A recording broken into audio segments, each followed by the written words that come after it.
never meant to hurt you.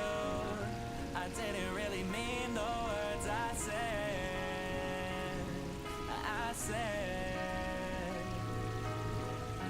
if I could take it all back, I swear I'd never do it all again.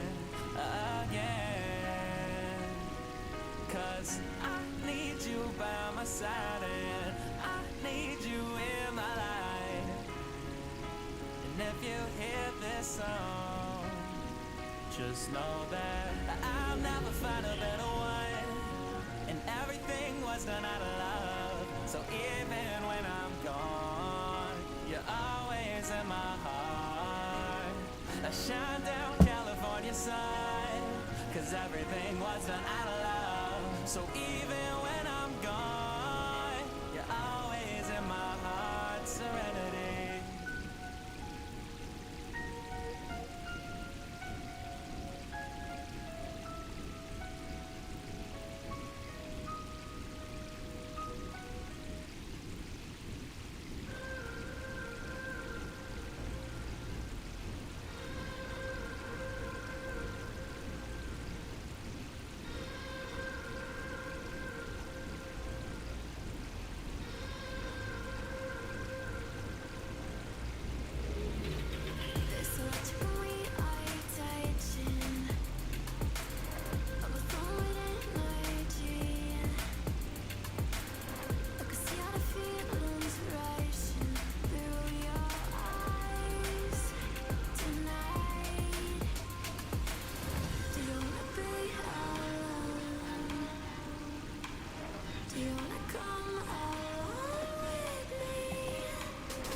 Hey Larry, Hello.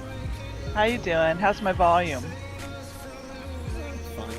but it sounds pretty clear to me, and I'm not hearing birds. Uh-oh. Well,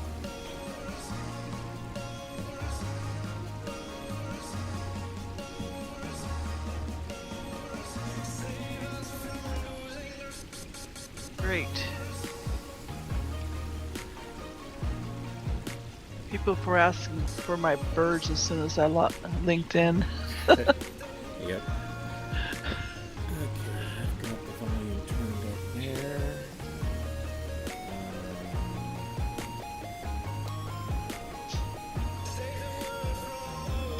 Got the volume turned up on my desktop mic.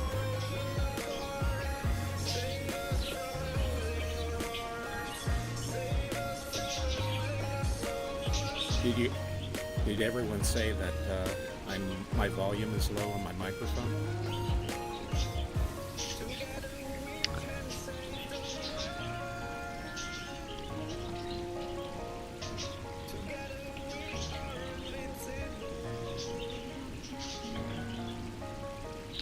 Can everyone hear Larry and me okay?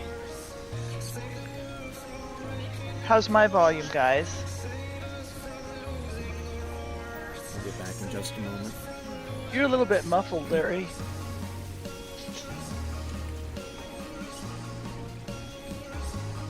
Even the birds are louder.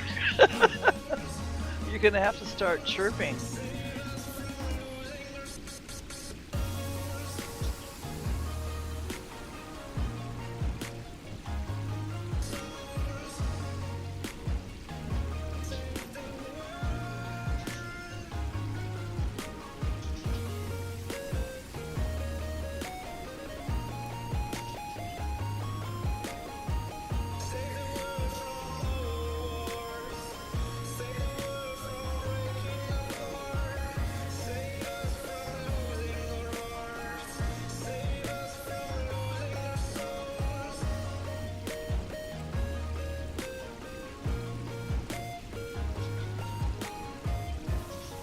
Well, there he is. He's more than a pith helmet. I can't really tell at the moment what's showing on the screen. Well, you were just a pith helmet before. Show us your coffee. What? You mean this? Your coffee mug.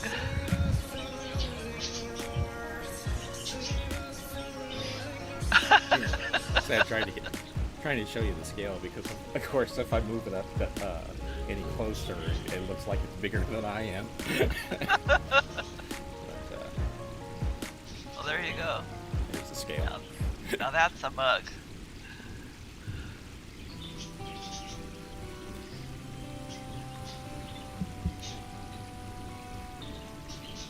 I turned off my air conditioner. Do I sound any clearer? A little bit, yeah. I think so. What do you guys think? Gaze into your eyes. Oh, I love the way you smile. Oh, I'm forever reaching out to let you I'm gonna check my buddies list and see if we have any missing. turn your eyes in my direction. I want to let you see.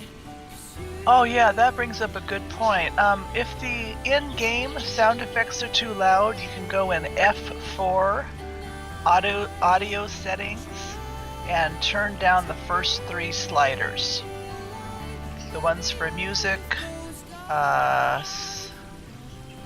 what's it called? Special effects, something else.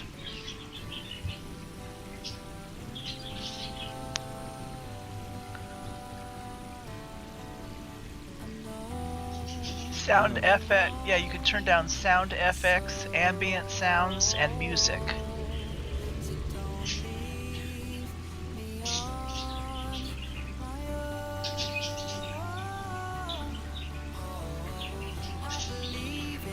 Let's see if I can move my microphone a little bit closer to me because I can't turn it up anymore. It's maxed out on all my settings. Actually, I didn't check I'll be the one to set you my free. Windows my 'Cause settings. you belong with me, and I will try to be your light. 'Cause you belong with me, and I will try to be your light when the earth goes dark.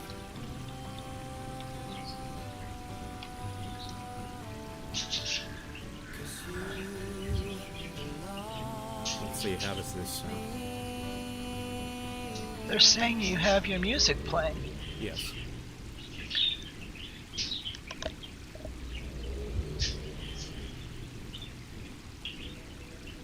It is 10 minutes till, so I'll be playing that for another 5 minutes. I've been floating a million miles in the clouds. I've forgotten how I let them know. Oh, been chasing dreams since I was young. I never stop. Oh, if I fail, I will get back up. I get what I want. Oh, 'cause I see you in my shoes, standing where I'm meant to be. Got everything, nothing to lose, so I keep living my dream. I'll hold the ropes, I won't give up. Our time is now, it's half my luck, it's half my luck. Oh, it's half my luck.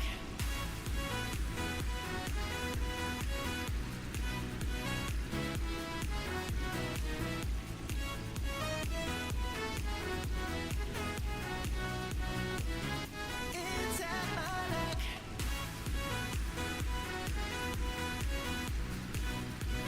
Oh dear. The computer that I have all my notes on is not responding at the moment. Uh-oh. The better days are waiting here. I was so concerned about getting everything else set up. I have to check that again. It's been wasted. It's not you. Oh, it's part of me. It's all I need. It's all I got. Oh, so I will fight until the end of time for what is mine. Oh, 'cause I see you in my shoes, standing where I'm meant to be. Got everything, nothing to lose, so I keep living my dream. I'll hold the ropes, I won't give up.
Okay, just killed the music. At the moment, I'm going to have to restart the computer that I read my notes on. For some reason, that froze up. So, let me get that done. No problem, Larry. I'm still trying to herd cats.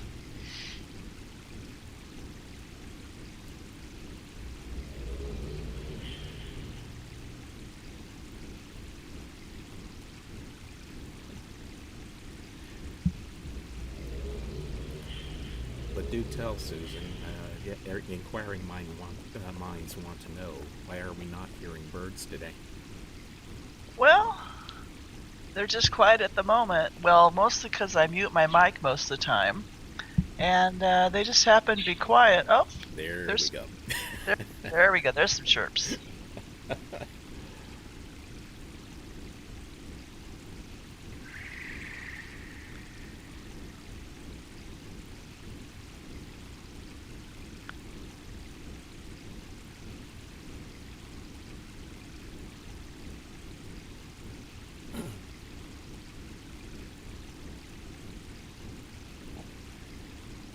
They're usually a lot louder briggs. Which is why Susan keeps her microphone muted most of the time.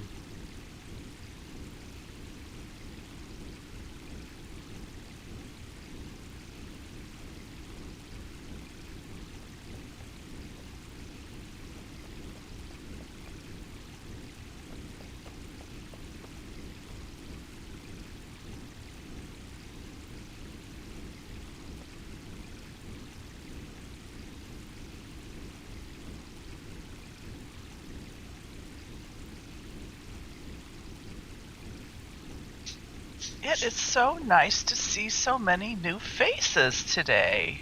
Welcome, everybody. Is everyone watching Larry's stream on Twitch?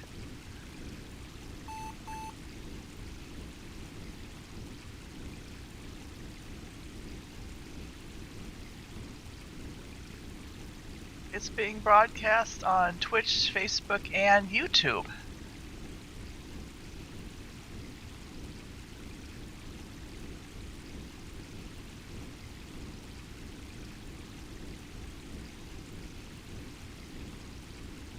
Larry had to step out for a moment to try moving his slider.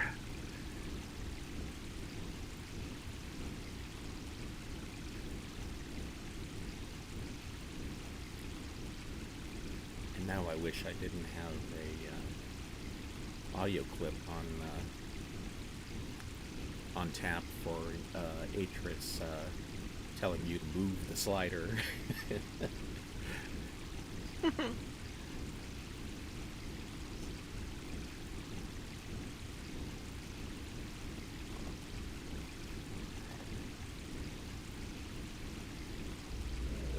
At the moment, I'm having to reset a computer that I use for reading my notes.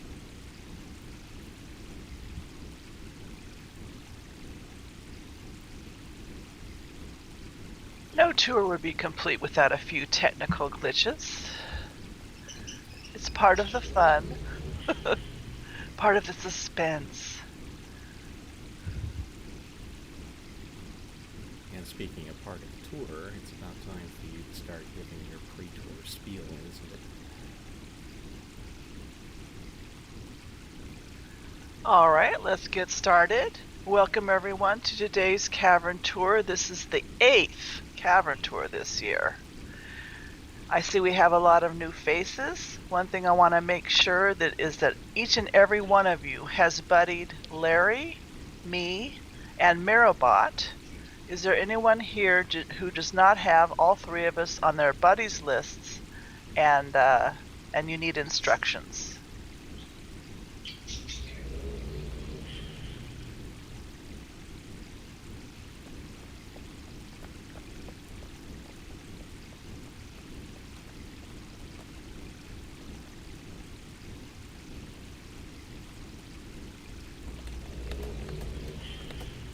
The other thing I assume is, are you all watching Larry's Twitch stream?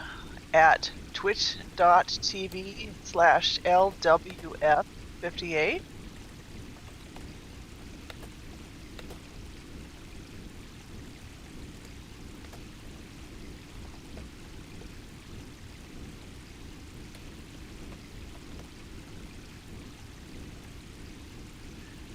All right, well, today we are going to be visiting 6 different locations, if you can believe that.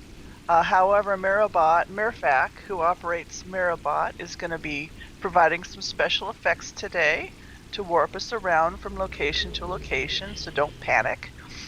Should any of you become separated from the group, all you have to do is PM the phrase "Find Larry" or "Find CT" to Mirabot, and you will be instantly linked to the person that you gave the instructions to. Does anyone have any questions before we go? LWF 58.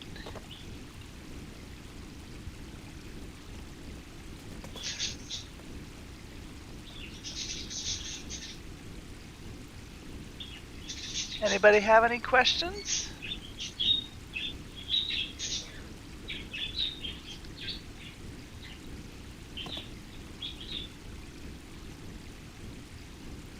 All right, well, when Larry gives the word, what we're going to be doing is PMing the word link. Actually, Go I'm ahead, going Larry. to be beginning today's lecture right here, so that we won't be going anywhere for a few minutes. Okay, but when we are ready to link to our secret locations, we're going to be PMing the word link, LINK, to Mirabot. But with that said, Larry, go ahead. Wish I could, but my computer is being a little... Uh-oh. Okay, I have to stall. Here's some bird sounds for you.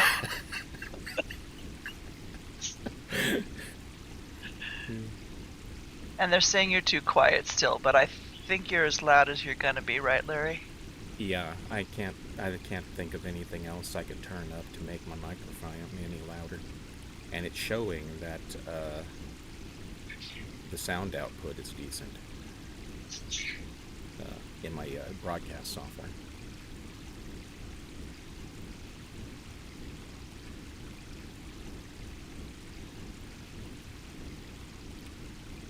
I'm trying to turn this computer on one more time before I give up on it.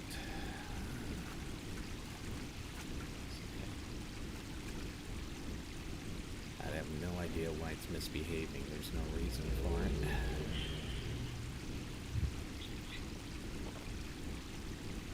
Oh, yes, the backdrop that I've got on the stream today, this is the concept art for the Mystery House on Catha Island. I was showing the interior shots in previous editions of the Cavern Tours, and this is the exterior.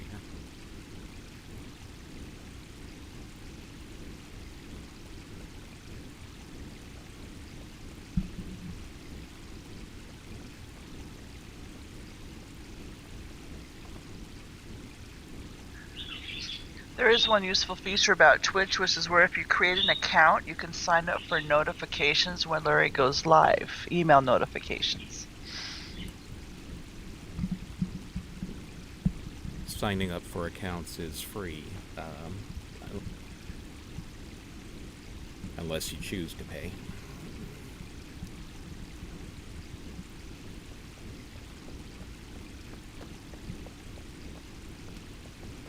Okay, I just moved my mic a little closer, so I have no idea of anything else I could do to make it louder,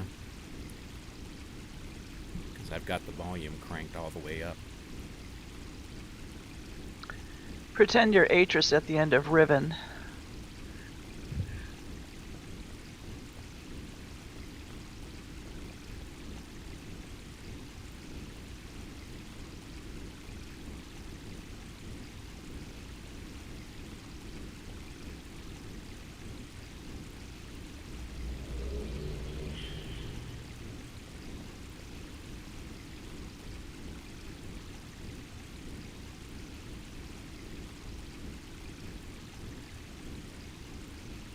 this fun, this computer will not even restart.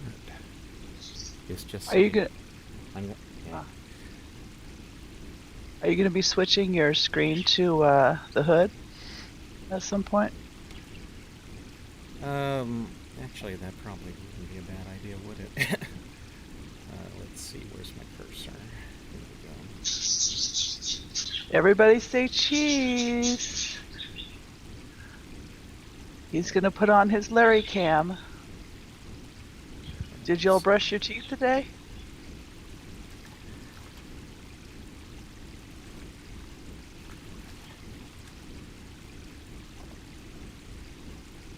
No, of course not.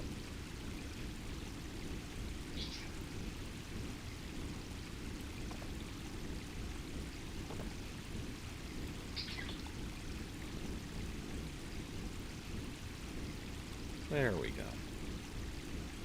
Now everyone can see your faces, or whichever other part you're showing to the camera.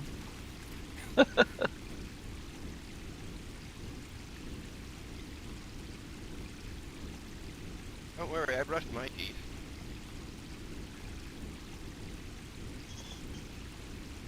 Now, let's see.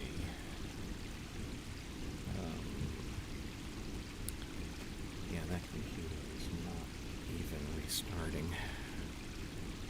Oh, by the way, as we are touring, if you have any questions, you can go ahead and ask them. I'll do my best to monitor them and make sure that your questions are answered when Larry takes a breath.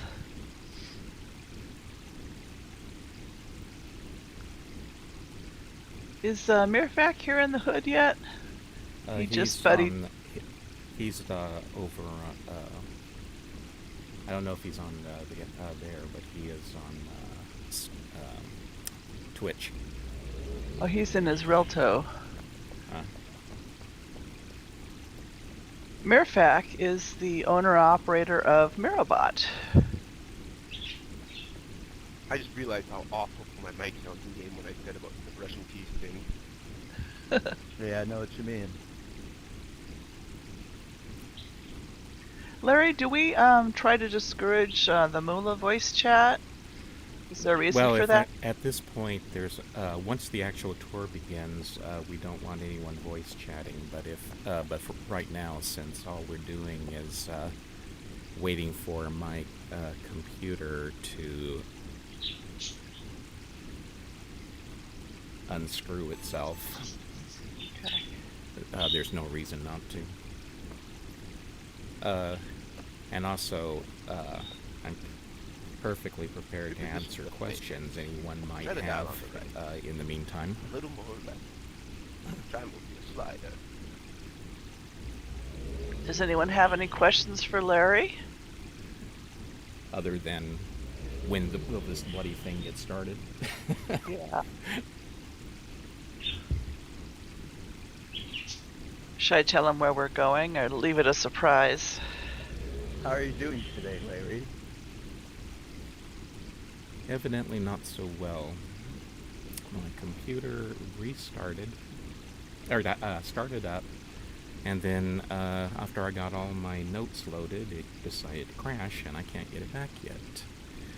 You wouldn't think that I fix computers for a living, would you? Mirfak, would you like to come over and stand next to me so that everyone can see you? In other news, my car broke down for what it is now the final time, since I'm not going to try to fix it. So I dug up the money, got another car, and I just got the car titled today, or Thursday morning. And when I got the title papers from the dealership that I bought it from, it turned out to have a little surprise. It is the only car that I have ever bought that came with a death certificate for the previous owner. Oh my gosh. It turned out that he had died before selling it, And the death certificate was to prove that he was deceased and his wife had a right to sell the car.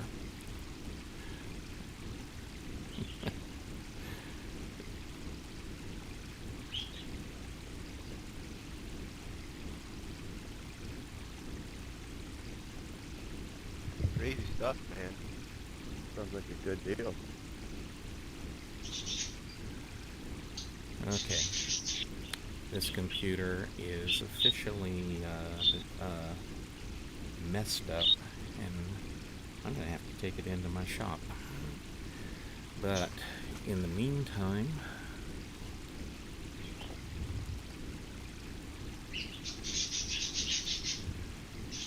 let's see, do I know if I have another computer in the house which is going to work?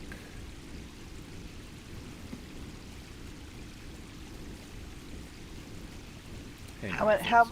How many here today attended yesterday's opening of the new Ages? I'll be right back, by the way.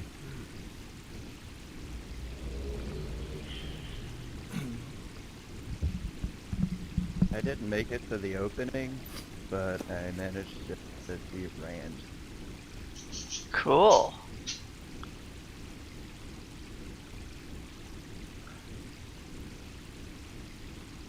I was not able to get into the Watchers Pub when the Ages opened, but I eventually got in the Ages. Oh, good.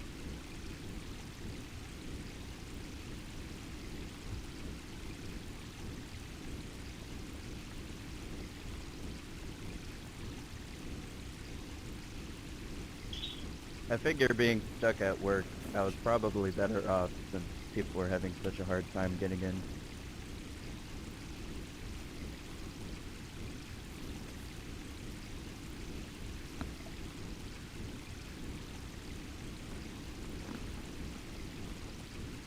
Is this better, Seattle Splendor? Someone's saying I'm too loud. What I'm going to have to do here is I don't have another Windows machine in the house at the moment, so I'm going to have to open this up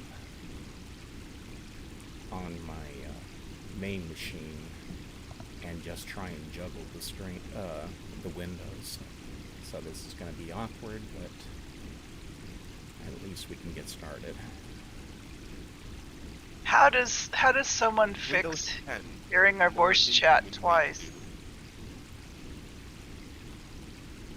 That normally means that it's being picked up by a microphone. I only have one microphone open, and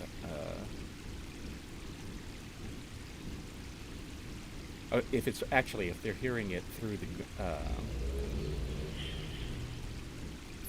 their own voice through the game because they're using the voice chat from the game, then that's because they're picking up the playback through their own speakers. Okay. Yeah, how many are in this hood, Mirfat? Can you tell? Luis, yesterday it was over 300 people in the cavern as a whole. It got up to about 285 in the Watchers pub.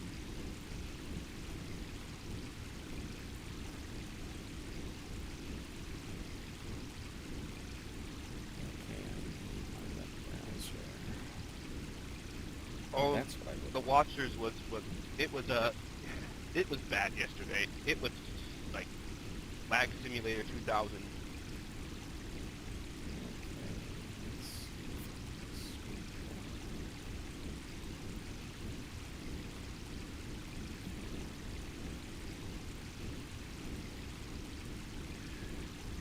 if Okay, at this point I'll ask you all to refrain from voice chat from here because I'm going to start the tour now as best I can, trying to juggle lots and lots of screens.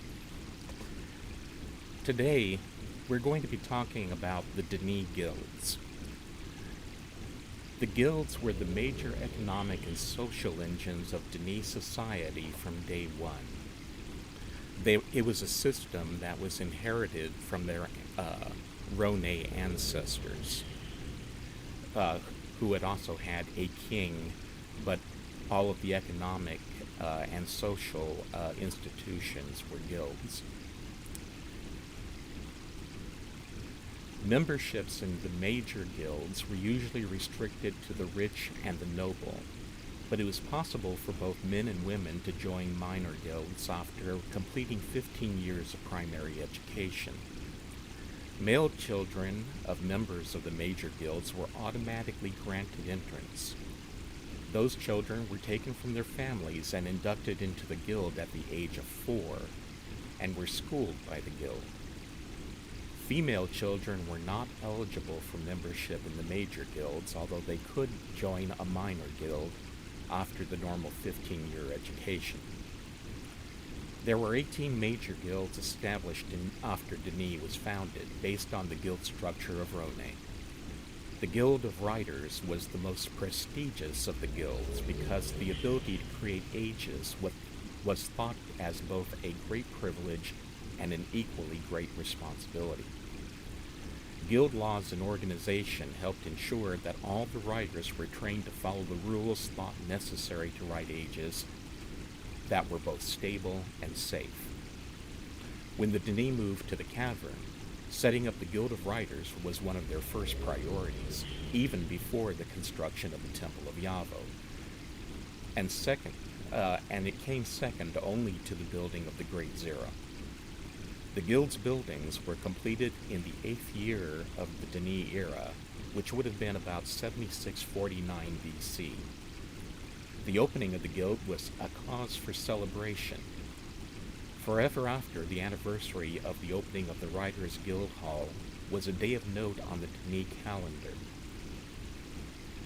The construction of the last of the 18 major guild halls was completed in Denis year 100, and they were dedicated to the service of Yavo on April 8th, 7556 BC. This event is called the Day of the Circle and is a major holiday on the Denis calendar. Guilds were ruled by a Grand Master. There were many guild masters who supervised the lower ranks or were assistants of the Grand Master. Below them were guild captains, and the rank and file of the guild was made up of guildsmen and guild apprentices. When King Kurith abdicated, he formed a regency government made up of a council of 5 grandmasters of the 18 major guilds, who were in turn elected by the 18 guilds. In time, it was decided to expand the council so that all of the major guilds were represented equally. Each of the 18 guild council seats were filled by a master who was then elected from among his guild to represent them. Only one of the guild masters from the guild was elected to the council. The original 5 seats were kept, but the Grand Masters who held them were required to retire from their guilds and were instead given the title Great Lord. A new Grand Master was appointed to replace an elevated member after they ascended to this council seat. The Great Lords were still often referred to as Grand Masters of their guilds, although that was no longer an accurate title. Their actual title was simply Great Lord, and they no longer had any authority over their former guilds, except what was due to them out of respect and reverence. When a Great Lord died, a replacement could come from any of the 18 major guilds. At the time Anna discovered Denis, the Great Lords were alumni of the guilds of writers, miners, books, ink makers, and maintainers. How the replacement was chosen, whether it was by seniority, age, popularity, some kind of vote, or maybe another method entirely, is not clear from what we currently know of Denis history. At a guess, it was probably a vote of the council, but I could well be wrong on that.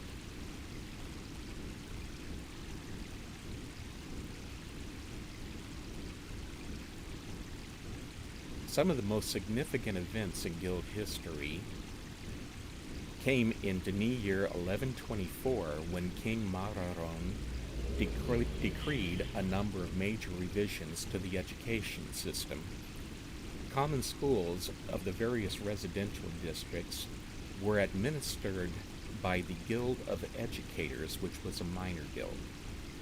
However, they were placed under the authority and guidance of the Guild of Legislatures by King Mararon. The number of years of compulsory education were then increased from 6 to 15, after which students could enter one of the newly established minor guilds. In Dini year 1975, King Mu'urta attempted to change the Writers Guild oath that had been written by Ailesh at the urging. He did so at the urging of his mother, Jolatha, in an attempt to make them swear to serve the interests of the Dini throne rather than their traditional oath. Grandmaster Trimmel objected and was assassinated for doing so. This caused the Writers Guild members to close ranks and refuse to change the oath. In Dini year 2350, the Guild of Miners was encouraged by King Hemlin to innovate and improve their methods and technologies for extracting ore and creating building materials. In 2488, they completed successful tests of a new technology which was called stone extrusion. This was considered to be so important that the guild was raised from minor to major status. In order to maintain the 18 major guild limit, the Guild of Fine Artists was dissolved and its members were split into the minor guilds of sculptors, artists, actors, and musicians. This was not protested by the Guild of Fine Artists because the split actually benefited them. Each branch of the fine arts gained its own funding, hierarchy, and patronage instead of having to campaign within themselves for attention from the same leadership. In 2504, the Guild Council members were completed, or the Guild Council chambers, were completed. The new hall was constructed atop the tomb of the Great King, making the tomb barely visible. The chamber included a hidden vault where King Nagan stored much of the royal treasury. When the Guild of Miners were elevated to major status, they began building a new headquarters for themselves. The headquarters were completed in 2580 using the new stone extrusion technology. This was rather appropriately the first use of the method.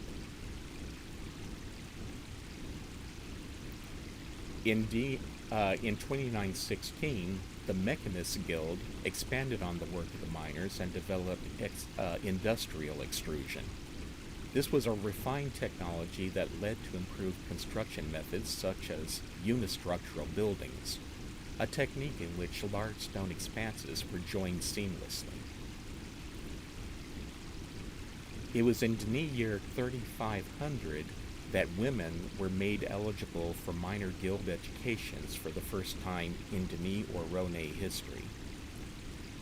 This enormous stride forward in the status of women in Dini society took a heavy blow in 2523 when Shama, the wife of King Tiamel, successfully convinced the guild council to not allow women into the major guilds. This was strange because Shama had been the one who had pushed through the idea that they should be allowed into the minor guilds in the first place.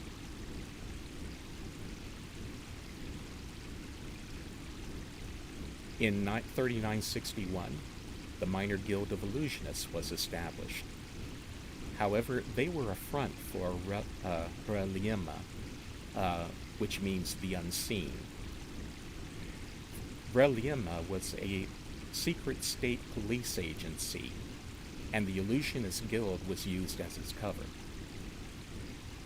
In 4721, the major guilds were forced to accept some students who passed entrance exams but could not afford the membership fees. It was in 4826 that the first scholarship students of the Guild of Stonemasons devised an early fusion compounding technology, which proved to be the first step toward the invention of nara, a synthetic stone with a metallic sheen. Nara had 30 times the density of steel and was used to coat and reinforce excavation sites, tunnels, and buildings. In 5043, Faresh was appointed as the head of the Illusionist Guild by King Yablashan. His real purpose was to clean up Reliema, which had gained a poor reputation regarding the ways it conducted operations.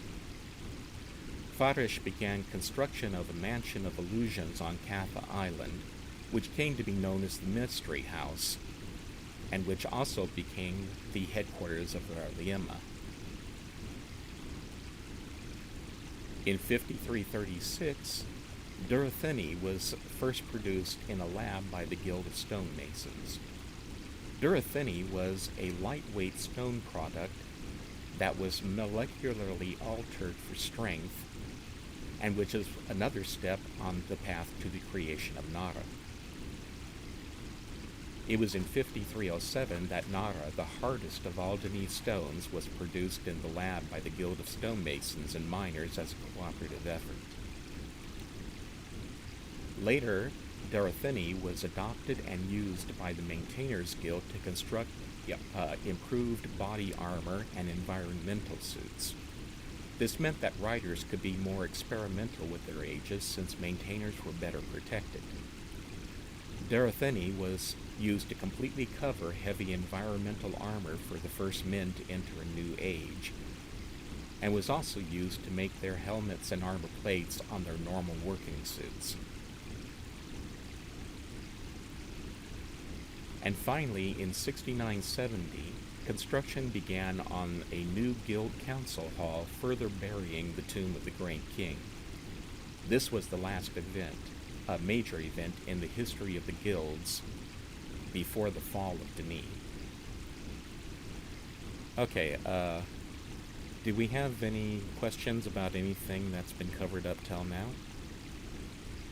Yes, Attaboy had a question whether the kings had the judicial responsibilities. There was a guild of, a judicial guild, and pretty much all of the major decisions regarding law, custom, and trials were either ruled on or conducted by them. They were one of the 18 major guilds.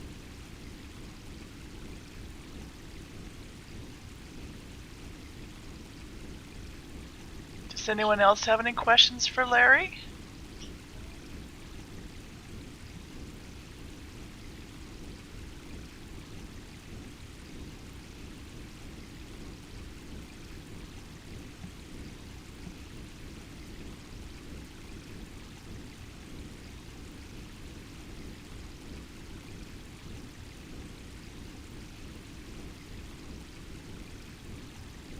Over on, excuse me, I'm taking a quick look at the chat on the other channels. Jamie has a question. Do the Dunny have more periodic elements than we know of? If they do, that's never been mentioned in the game.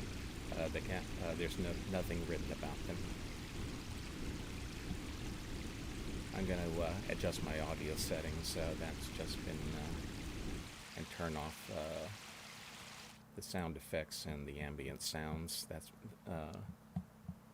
somebody said that was interfering with my voice.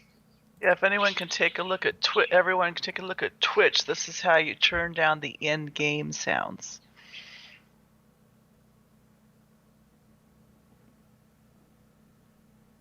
Okay. Let's see. Other than that, yeah.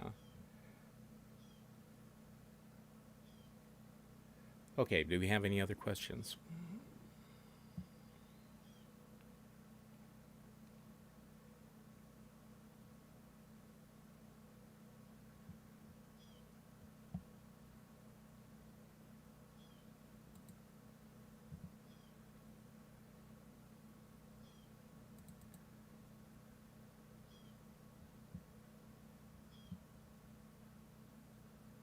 I hear some squeaking, but it's okay.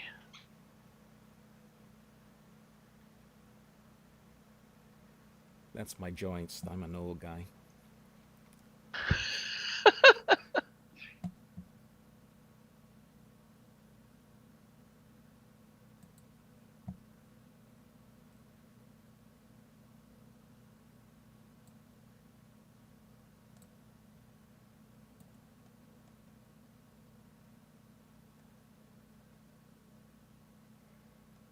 Okay, if there are no other questions about the way the guilds were set up, then I guess it's time to move on to our first location.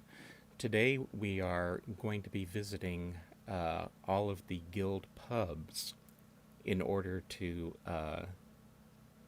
follow on with this theme. What was the question that Rojethre had? Rojethe? He said when you said stone extrusion, you mean the rock was in liquid form? That's correct. They would again.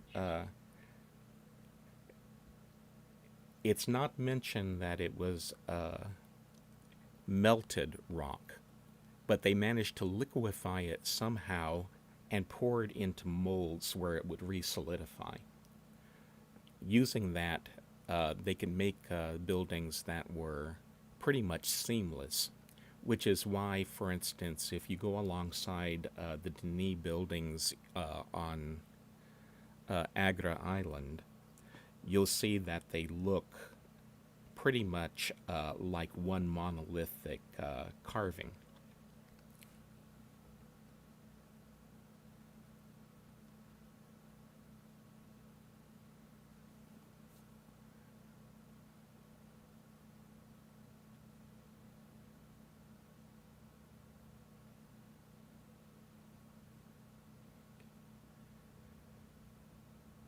Murfak, whenever you're ready, can you take us all to the Guild of Cartographers pub?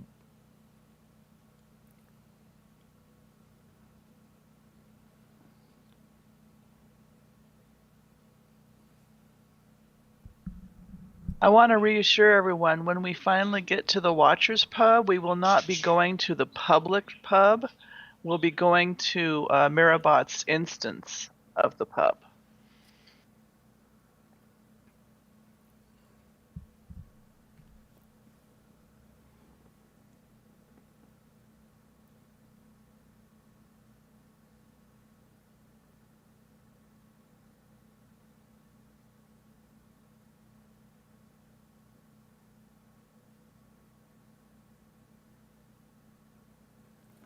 Okay. Everyone's Murfak just told us to private message to cartographer to the bot.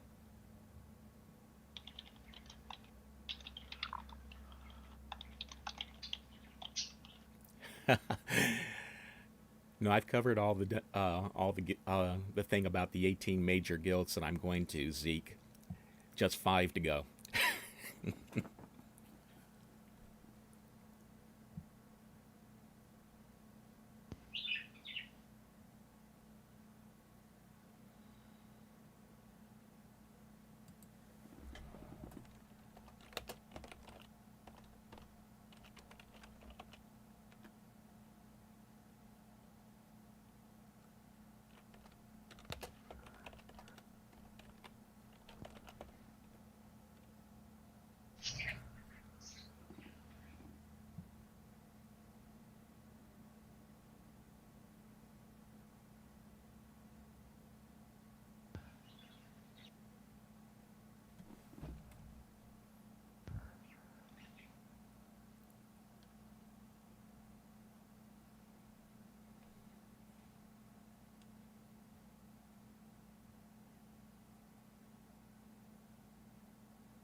Matter of fact, what is the proper command to link to cartographers?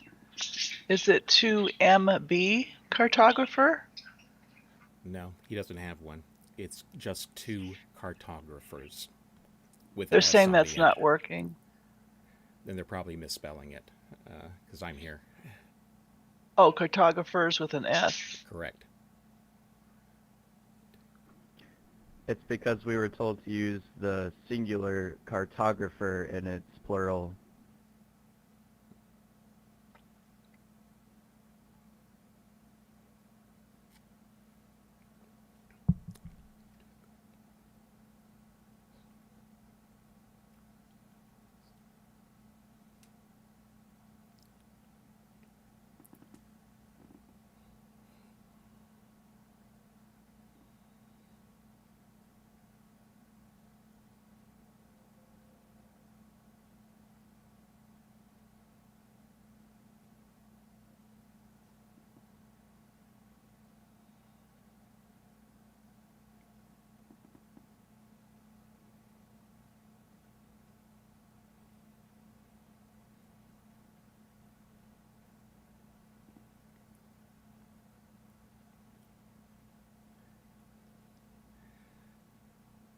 After experiencing yesterday's event, and say I was thinking what a nightmare it would be if the tours got 200 attendees.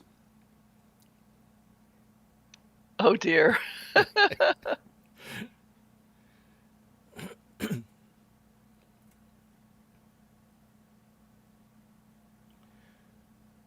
Jamie is asking, is this a boot instance? If he means, is it a private instance? No. We are in the public version of the Cartographer's pub because Murrabot does not have a private version.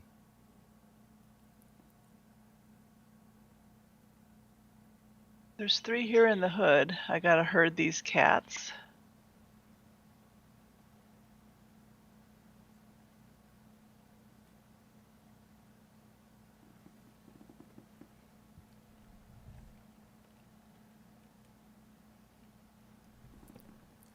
It is if you have a cartographer's t-shirt in your closet. All you have to do is have it in the closet. You don't have to be wearing it.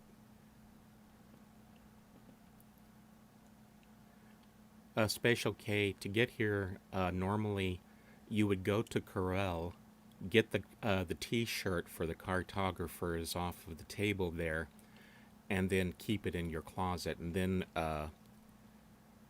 the guild pubs will be available in your your Nexus.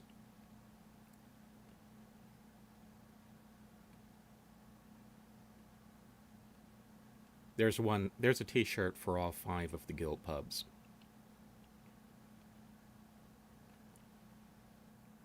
Alrighty, there's only one here in the hood, and I think she's AFK. So feel free to proceed. Pink Elephant was saying that she got lost and wound up in Minkata somehow. So the only thing I can tell her is when she PMs the bot, the correct command is to cartographers. If she got there by accident, the only thing I can think of is that she somehow misspelled it. But no way of knowing that. Or she may have linked to Mirabot.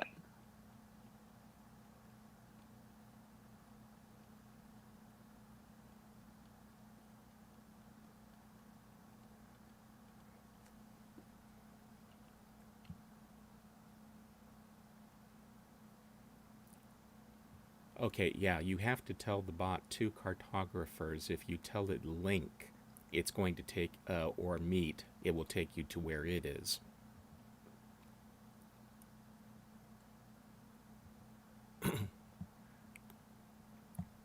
In the meantime, we've got enough people here to where I better start talking since we're 3/4 of an hour into the tour.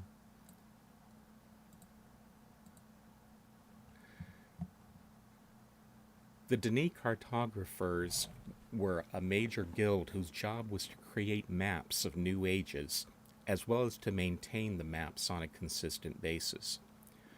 Most evidence points to the maps done by the cartographers as being extremely comprehensive, often including ocean floors, underground water sources, geography, wind and ocean currents, and everything else that might be of importance to a person linking to that age.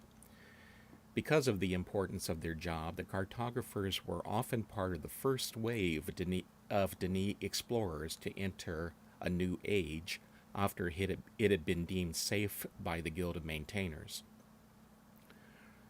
The Explorer Guild of Cartographers was formed during the Live era, which was November 2003 to February 2004. The founder and first Grand Master was an explorer named Patrick the Photographer. The need for a guild became apparent when explorers were first roaming the New Ages being released by the DRC. After visiting one, explorers would return to the cavern and try to describe the locations and travel routes they'd seen, but were rarely able to make other explorers understand. They could escort people to the new areas and point out what they wanted to show them, but that was inefficient. Also, it was common for explorers to make up location names based on whatever they thought was unique about the place. There was little in the way of consistency, and there was a lot of confusion. Many names were applied to the same places, and some names got shared by several different places. The Denis, of course, had maps with names for places, cities, and buildings just as we do today. The Guild of Linguists was translating those names, and many became available, but remained unknown to new explorers. Along with the linguists, the Explorer Guild of Researchers was attempting to recover place and building names too, but getting the information out was difficult. The goal of the Explorer Guild of Cartographers became to accurately map age and cavern locations and apply as many accurate names to them as they could. They distributed the maps as widely as possible to help eliminate the chaos among explorers at the time. However, they weren't always able to find a Denis name for things, so in many cases the guild simply chose what they thought was the best name out of the ones available.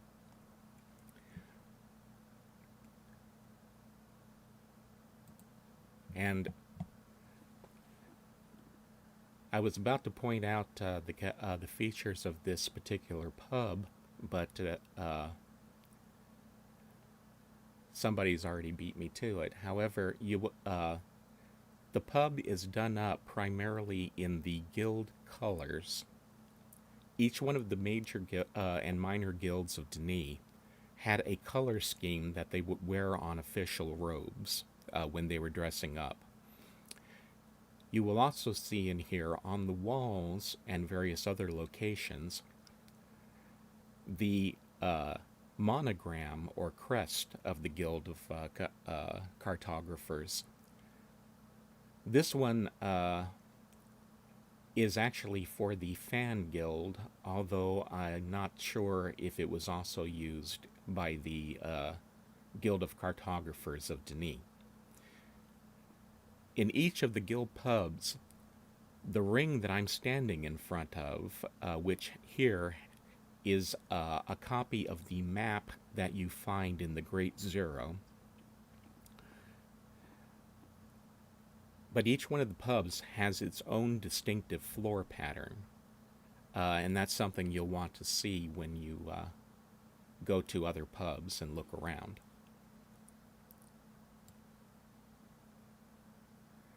If you look up at the banners that are hanging around the upper floor of the room, you'll also notice that they have the same guild symbol on them. One pub, however, has the wrong symbol, and we'll be making a note of that when we get there. Do we have any questions about this particular pub before we move on?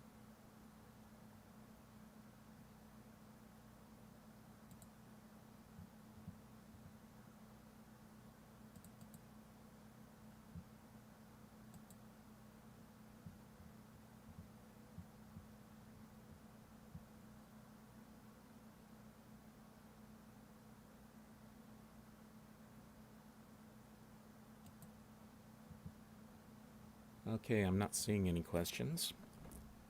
So the next place we will be going is the Guild of Greeters pub. And to get there, the command should be to greeters.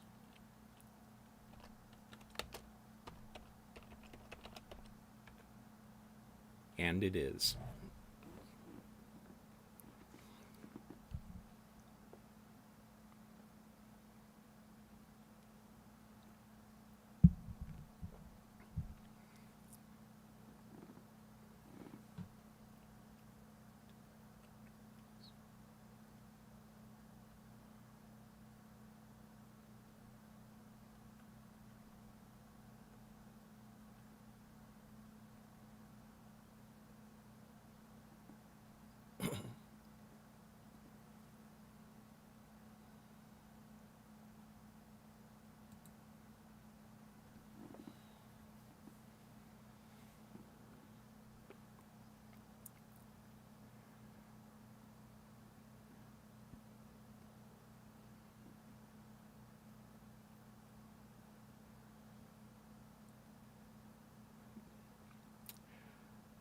Okay, I'm seeing a question from Horatio for Uru. Why are they referred to as pubs? They are not bars or in that, so they're not pubs in that sense. Rather, they are public meeting rooms, sort of like social clubs for various guilds or groups. We'll be going more into that when we get to the final one that we're going to be visiting. But it's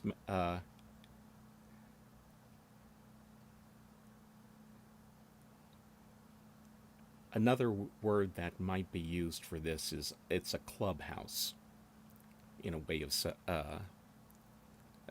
in a manner of speaking. Places like this would have been used for social gatherings, ceremonies, events, that sort of thing, that would not be appropriate to be held in one of the official guild halls. Okay, Larry, there's only one left behind here, and I think he's AFK. So Okay. go ahead, please. The Guild of Greeters was not an original Denis guild.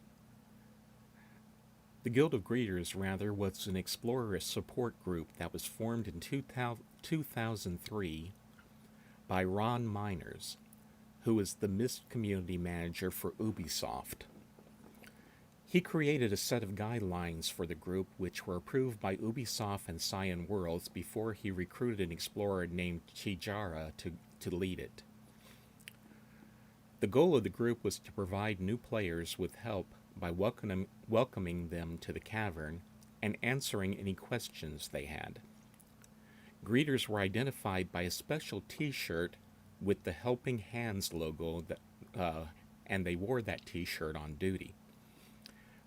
You can see that logo, of course, scattered around the room where the marks were for the cartographers.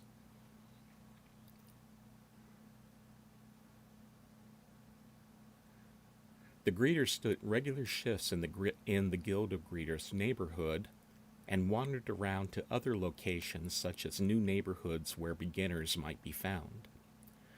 Being a member of the Guild of Greeters neighborhood didn't make one a member of the guild. Instead, an application had to be submitted, after which the prospective greeter was tested for proficiency in a number of knowledge areas.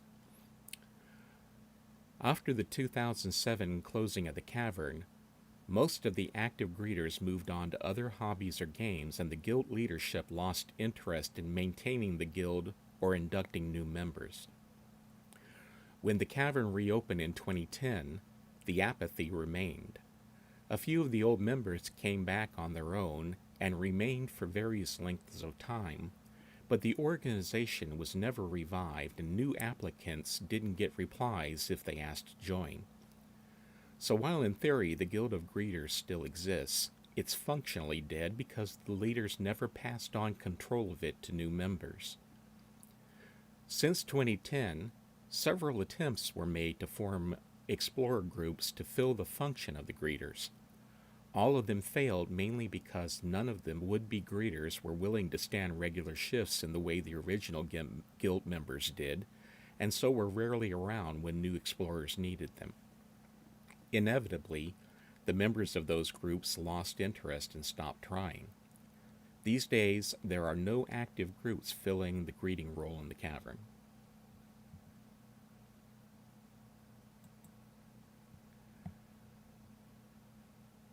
However, one thing of personal note, the t-shirts actually do still exist, and occasionally a former greeter will put one on just for old time's sake, if they happen to be here.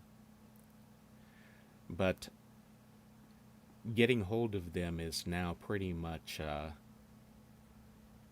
impossible task, because in order to get one, you would have to be approved officially by the non-functioning Guild of Greeters leadership.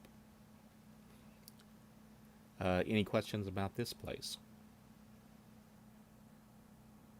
Oh, by the way, the Guild of Greeters Hood, though, is staffed from every day, Monday through Saturday, from 12:45 to 13:15 key time, by Itelka and I think it's Adam Reith. Occasionally, you will find people who will take on the job on their own merit. What I was pointing out is that there is no functioning organization for it.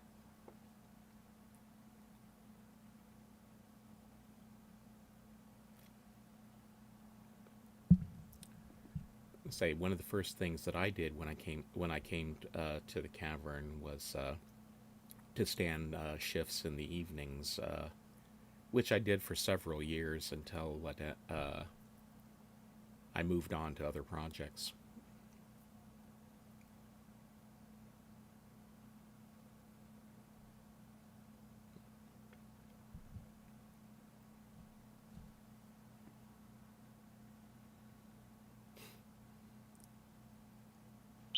Steve Jobs, which I assume is a change of Steve Jobs, anyway, is asking if we know anything about the projection technology used. I think he's referring to the imagers. The imagers in here are a standard Denis technology that function just like the ones that work on the wall, except that they project them vertically rather than horizontally in front of the imager. But as far as the technology is concerned, there's really no difference. One thing that the Denis did with difficulty, if they did it at all, was projecting 3D images. Of interest was that Gen, when he came across the Ahmad on the surface of the Earth, admired their technology just as much as he did that of the Denis, because they built cages in which they had 3D images, which the Denis never had.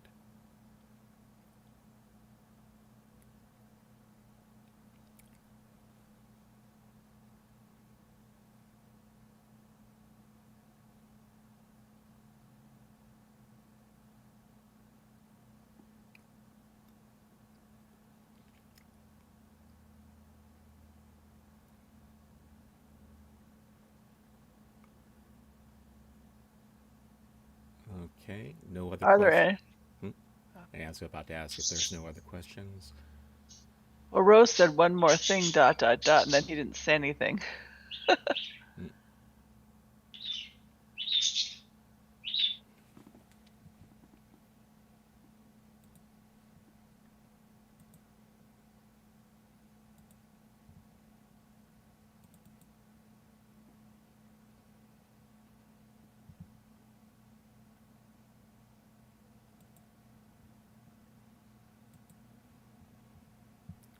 Okay, we're making pretty good time here, so we're making up for some of the loss of time. As for it rotating, that's just a perspective thing. You're look, as far as I know, you're basically looking down or looking at the emitters, which are projecting the image into your eye. So it doesn't really matter very much which angle you're looking at, because you're going to see the same thing no matter how you are. Forced perspective is a good way of thinking about it. What's behind the curtains there? Are they little... We'll be I think they're talking. little couches back We'll be there? talking about that when we get to the Watchers pub. Oh, great. We're actually people who've been on the tour before will know that when we get there, we'll actually be raising those curtains. Okay.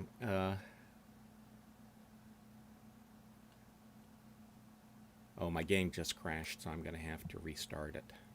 I got a stack error. So give me a moment to do that.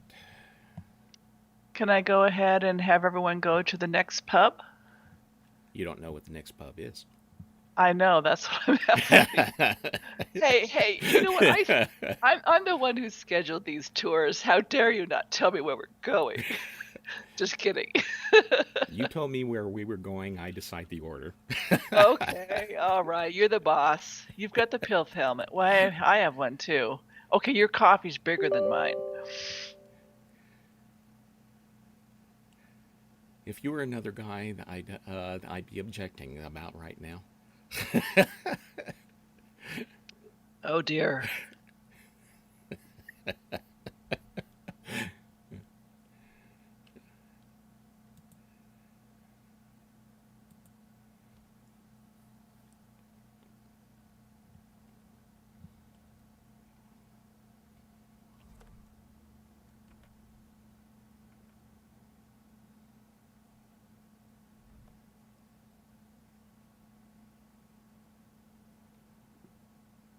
Yeah, if anyone wants to blame someone for the order of the 24 tours, you can blame me. I'm the one who scheduled them.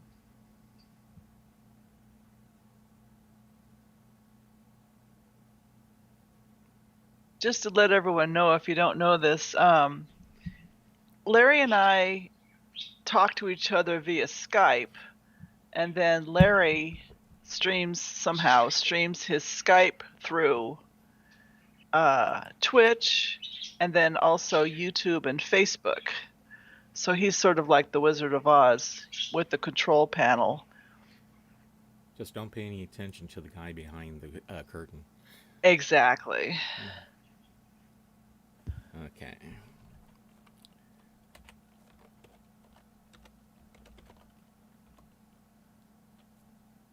And let's see.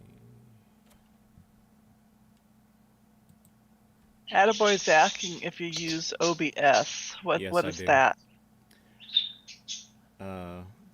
OBS, I forget what the initials stand for, but it's something broadcasting something. See, I was afraid if he was asking you if you have IBS. No, open broadcasting something or other.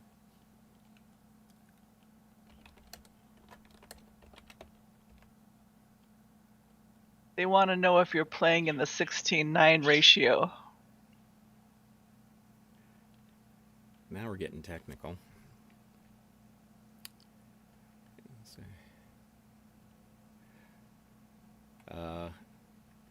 1280 by something or other. 1280 by 1024, I think, is what I'm doing. Okay. The next location that we're going to is the maintainers. So that's 2 maintainers.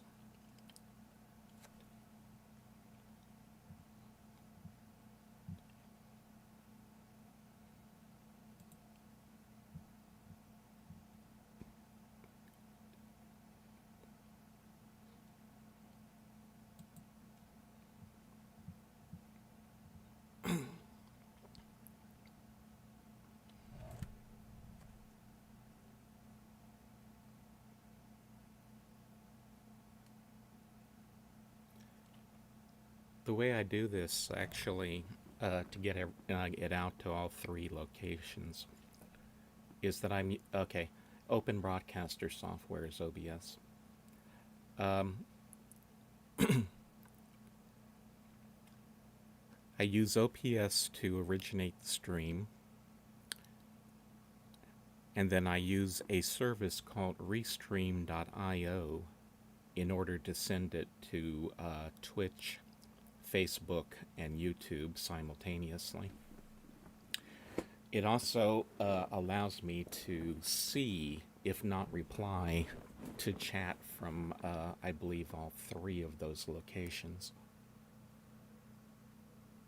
But since I'm doing this on by voice, the fact that I can't reply to the chat by text doesn't matter as much.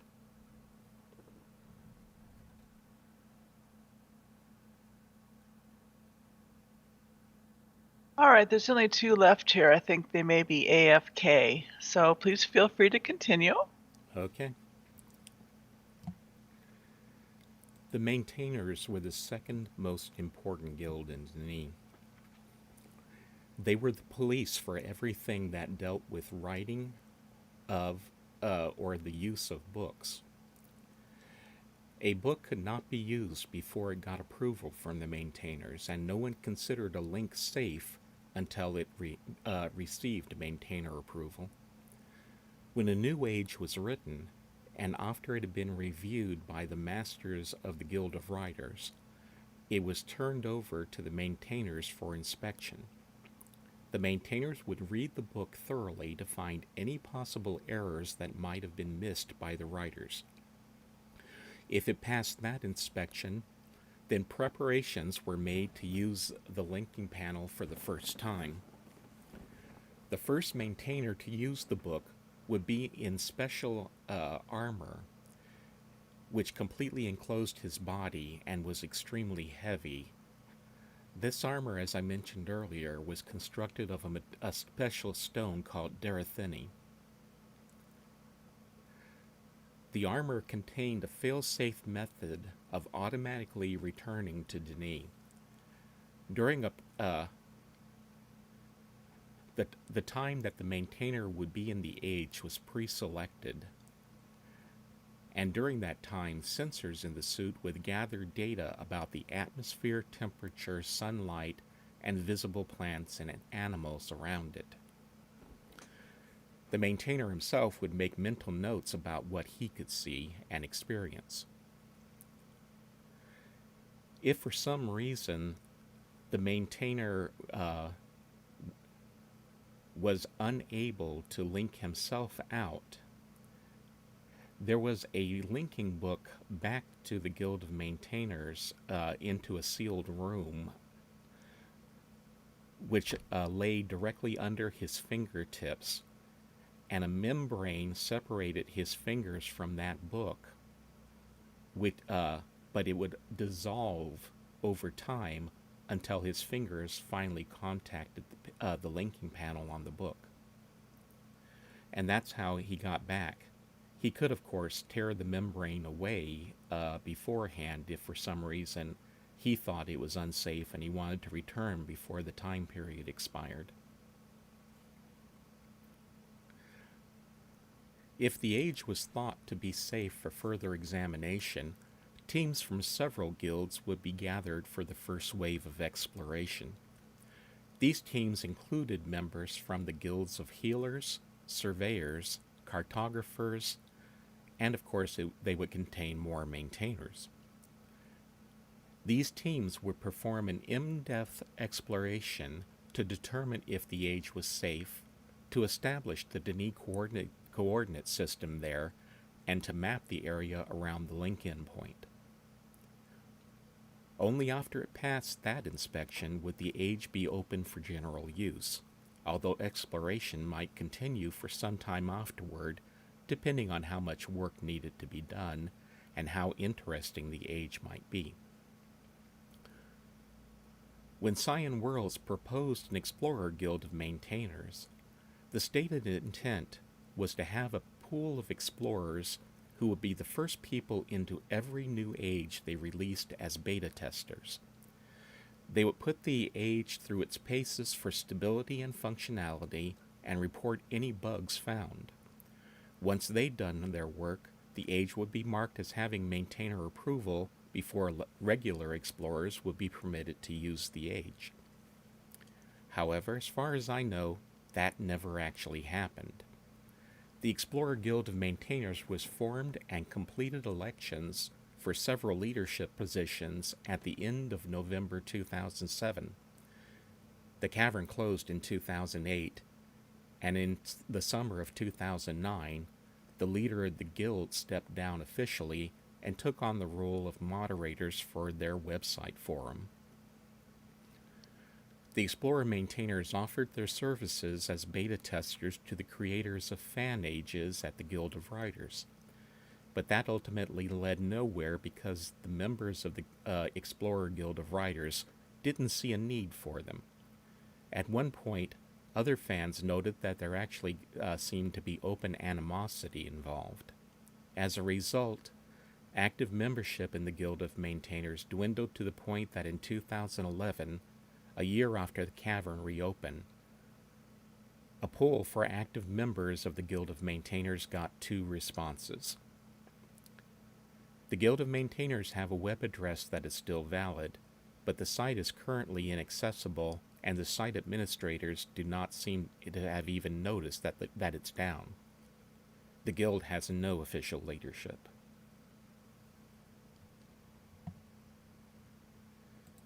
And that is the rather sad story of the Guild of Maintainers, which could have been and never was. Any questions about that?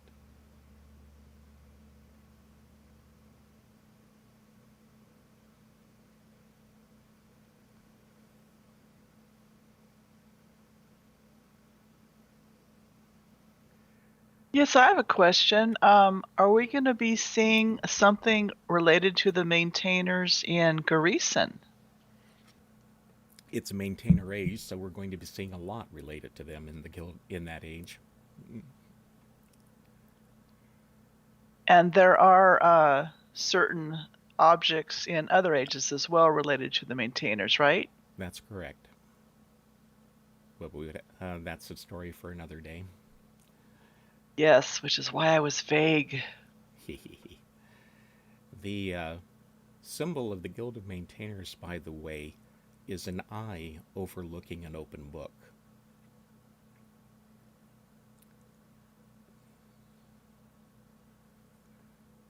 And so keep your eye out for these symbols. Is it too late to get a new host for these tours? Well, Zeke is here. Zeke is here. Do you want him back?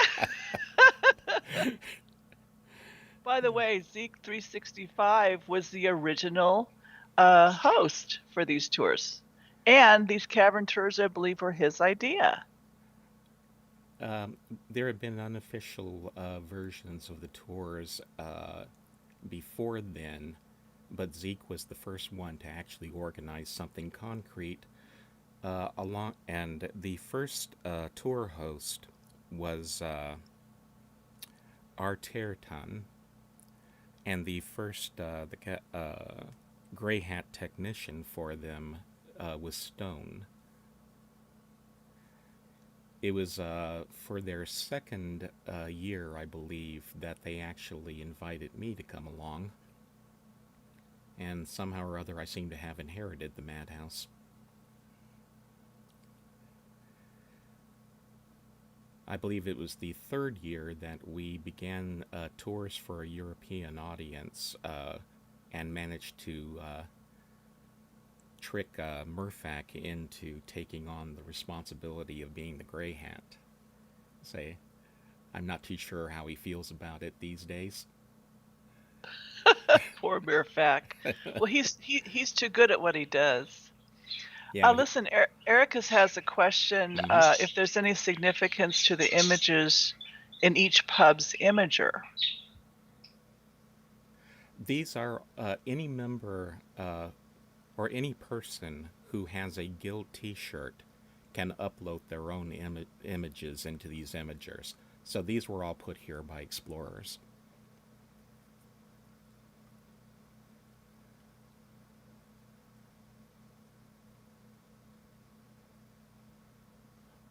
Yeah, the guild T-shirts are available in Kirel, Kirel.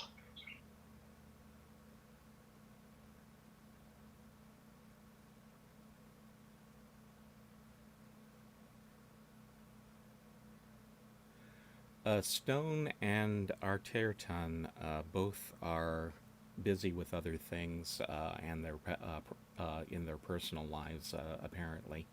So they were not available to do tours this year.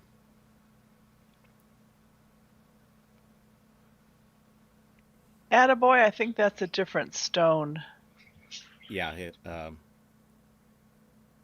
Jamie notes that, or excuse me, not Jamie, but somebody earlier up in the chat sequence noted that the stone in Discord has a signature line that says, "No, I'm not that stone."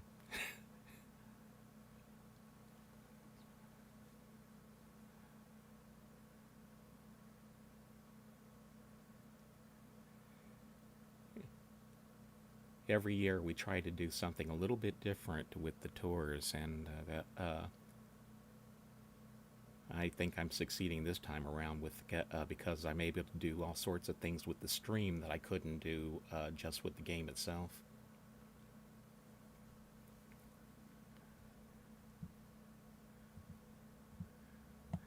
Anyway, let's see. It is 1:14, so we better move on. The next is the It's 12:14 key time. It is the next tour or tour location is the Guild of Messengers, so that's going to be 2 messengers. And my game just had another stack error, so I'll be back with you as soon as I get the game restarted.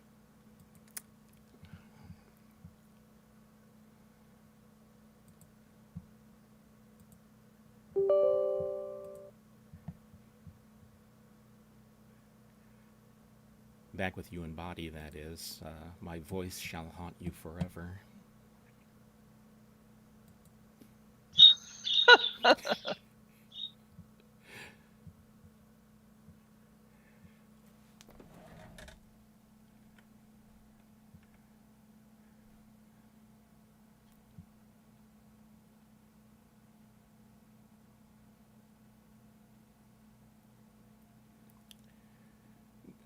The background on the stream is the mystery house on Katha Island.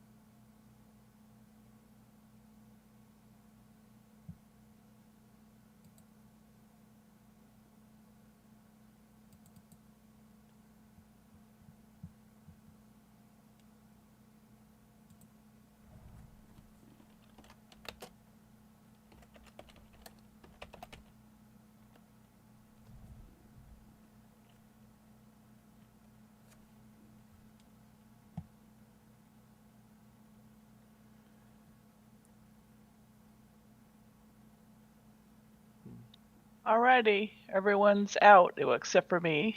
Feel free to proceed. What is the command for? I just typed 2 messengers and. Yeah, 2 messengers. Huh. Oh, excuse me. I forgot to choose Murrowbot as. So I was talking to myself. There we go.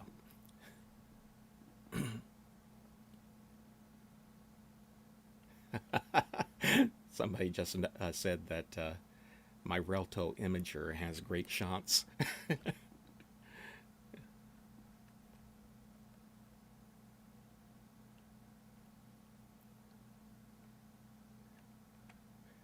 Okay, and think I'll change my angle because seeing a close-up of Steve's backside is probably not appropriate.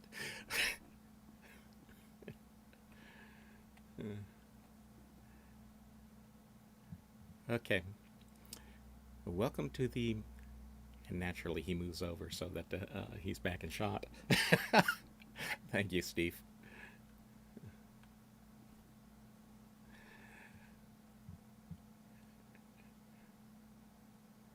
Okay.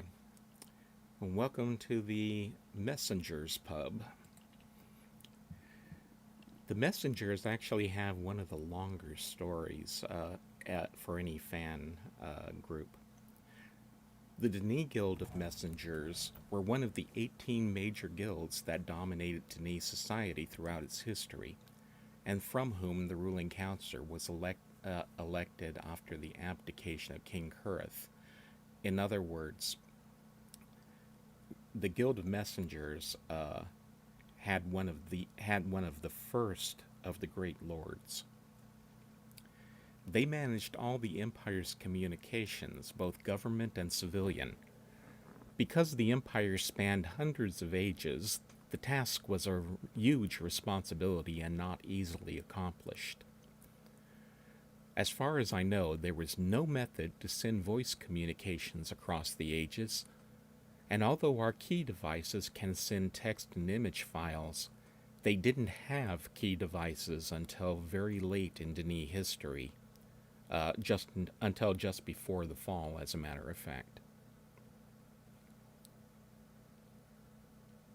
That meant that letters, packages, voice and image recordings, and other means of communicating had to be hand-carried to their destinations by messenger guildsmen. The use of the word guildsman is deliberate, because as one of the 18 major guilds, the Guild of Messengers was barred to women. For the Fan Guild, when Uru Prologue began in 2003, the only Explorer Guild that was operating was the Guild of Greeters. They had official endorsement from Cyan Worlds and assisted new explorers who had questions or didn't know what to do. The Greeters remained the only Explorer group to be granted an official exclusive Guild t-shirt for its members. All the other Guild t-shirts were freely available to explorers who did not need to join a guild to get them. During Prologue, explorers who wanted to know what was going on had to look up individual fan websites for information on what those groups had planned. This was cumbersome and inefficient, and it was easy to miss an event by not knowing which websites to visit. The founders of the guild wanted to solve this problem, but there were issues. Cyan had announced that there would be explorer guilds, more explorer guilds than just the Greeters, but that announcement was made before the Cavern storyline was revealed, and they didn't explain how the guilds would be formed or organized. That meant explorers were on their own when it came to forming support groups. Because of lack of information, explorers were reluctant to form groups with Cyan Guild names, so instead, they created groups with other names. When the idea of forming a Guild of Messengers was announced, some of the pre-existing groups who had taken the job of providing news and information were angry, thinking that this proposed Guild of Messengers would attempt to shut them down. They had to be convinced that this wasn't true, and that the objectives of the Guild of Messengers were to create a centralized group that would act as a relay between guilds, news providers, and other explorer groups. The three main organizers who founded the Fan Guild of Messengers were Lynette, who was leader of a news group called the Relayers, an explorer named Andros, and another named Shimmerillion. The Relayers passed event notices to neighborhoods with a population. This was very useful because there would be periodic visits by DRC members and other storyline-related activities that explorers could easily miss without somebody telling them that they were happening. There was also a subgroup of the relayers that were called the moderators. They passed along questions from explorers to non-player characters when those NPCs were not in Cavern. An evolution of the relayers was a group called the Cavern Criers. They took turns calling out news in a central location on Agra Island in a way that was similar to the shift stood by greeters in the Guild of Greeters neighborhood. They also passed out keymail news reports and lists of recurring events. When the Guild of Messengers was formed, the Cavern Criers became affiliated with it, and later were integrated into it. While all that was going on, Shimmerillion built a test website and community members paid for related domain names to direct web searches to it. A news feed was added to the site, and members of the Guild of Messengers began collecting news postings from Uru fan websites and forums to share through it. It was in 2007 that explorer guilds began to take real structures. An explorer named Ritelti, who specialized in Uru history, became the guild advisor to the DRC, and Cyan endorsed 5 major guilds that would be spotlighted in Corel. And that's when the tables were set up to provide information and to distribute t-shirts for them. The 5 official guilds were, of course, the cartographers, greeters, messengers, maintainers, and writers. Explorers got together to discuss what roles the new guilds would take and what their long-term goals would be. Elections were held to establish the leaders of each guild and the rules they'd operate under. At some point around this time, Linut retired as guildmaster of the Messengers and was replaced by an explorer named Martin.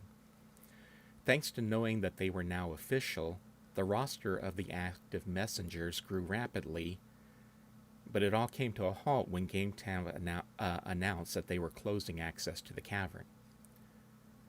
The Guild of Messengers began planning how they could maintain communication between fans after the cavern closed. An explorer named Sophia joined as a consultant for the revamped and expanded website, which included forums, a newsletter, tutorials, the Cavern Criers page, and a link to a new site called rel.to. That's rel.to. Rel.to had officially been a private project of Martin's, and after the cavern's closure, it became the perfect place to keep community resources organized. It provided short URL names and a searchable directory of as many Myst and Uru-related pages as possible. Martin bequeathed the website to the Guild of Messengers, and it is still operating to this day as a useful resource for the Myst fan community. The Guild developed a newsletter to keep fans involved and talking. An explorer named Theramin replaced Linut as the newsletter editor, and he expanded it into a digital magazine called Go. Around 2009, an attempt was made to revitalize the Messengers because of rumors that Uru might reopen. But the game revival was delayed and excitement died away. The guild leadership drifted off over the course of the next year, leaving just one member named Leonardo to make council decisions.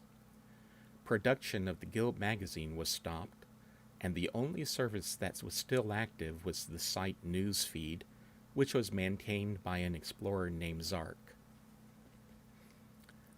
On February 8th, 2010, Uru was finally relaunched.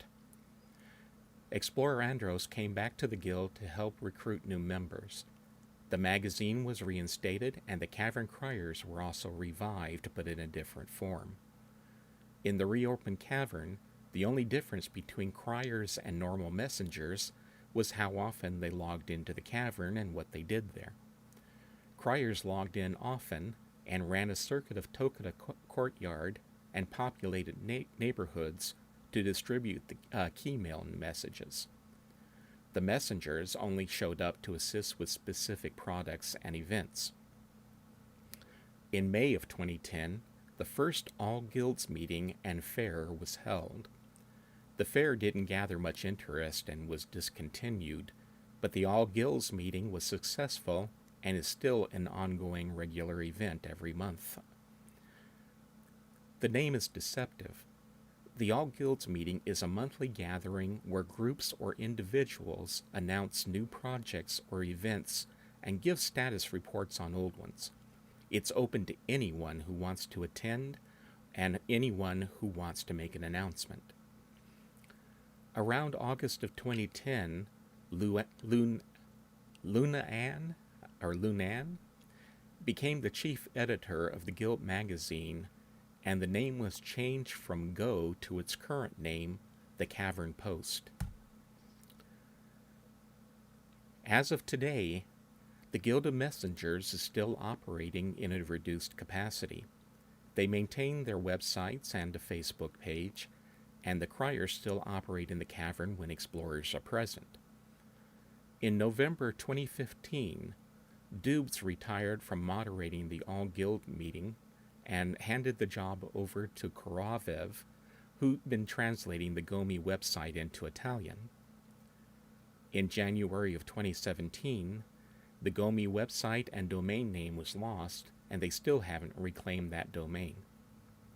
The site was offline for 2 years until it was revived by Dubes in 2019 with a new domain name, and it is now currently up and operating under that new domain. And that is it about the Guild of Messengers, both ancient and new. Any questions about that?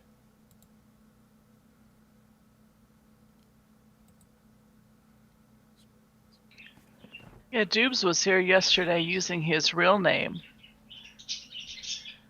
Patrick Dulabon, yes.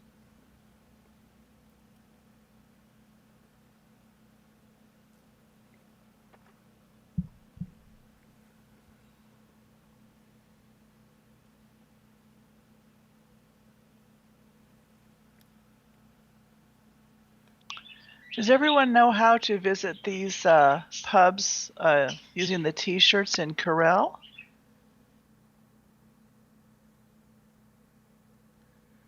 Special K is asking if the game guilds were ever restricted to males only, and that of course is false. They never were.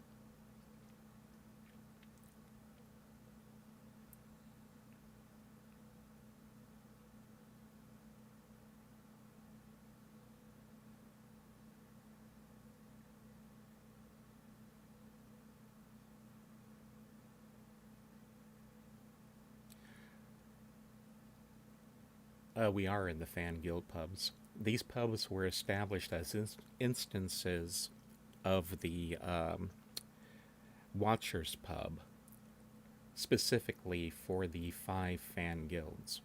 That's why there is a Guild of Greeters pub which never existed in Denis.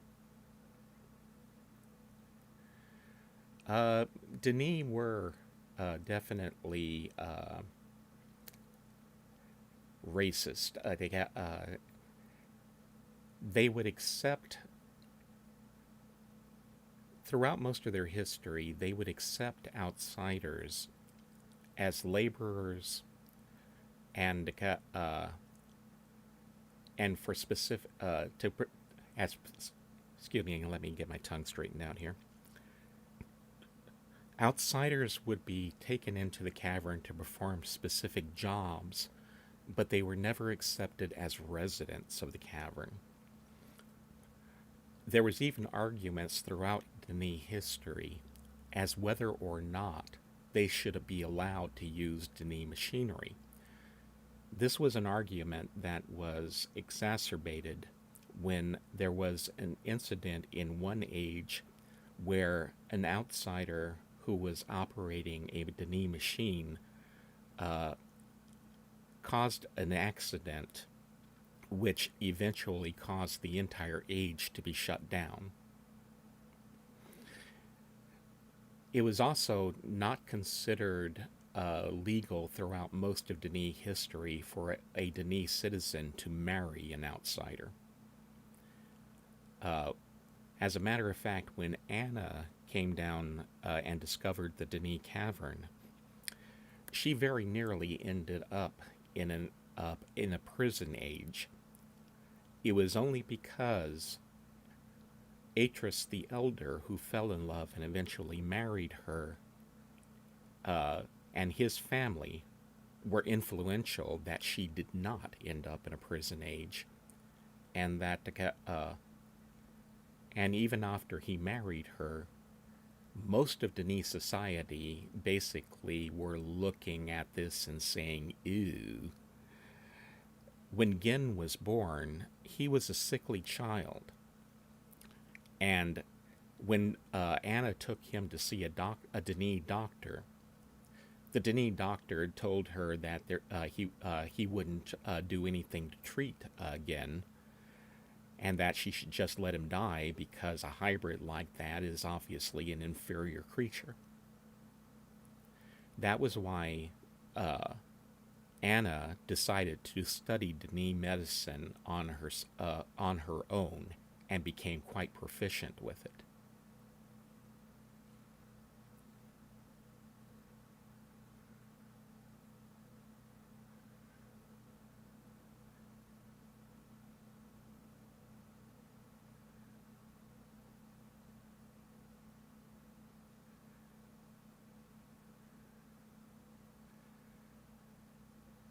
Orkmid is asking if you can have more than one guild t-shirt in your closet, and the answer is yes.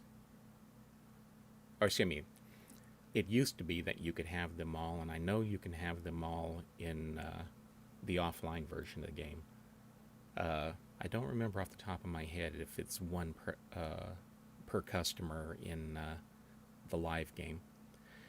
But there's nothing stopping you, of course, from just going and getting another one. Yeah, here you can only have one at a time in your closet, and the one that's in your closet is the last one you put on. But if you need to go to one of the pubs, you just go to Corral and get the other t-shirt.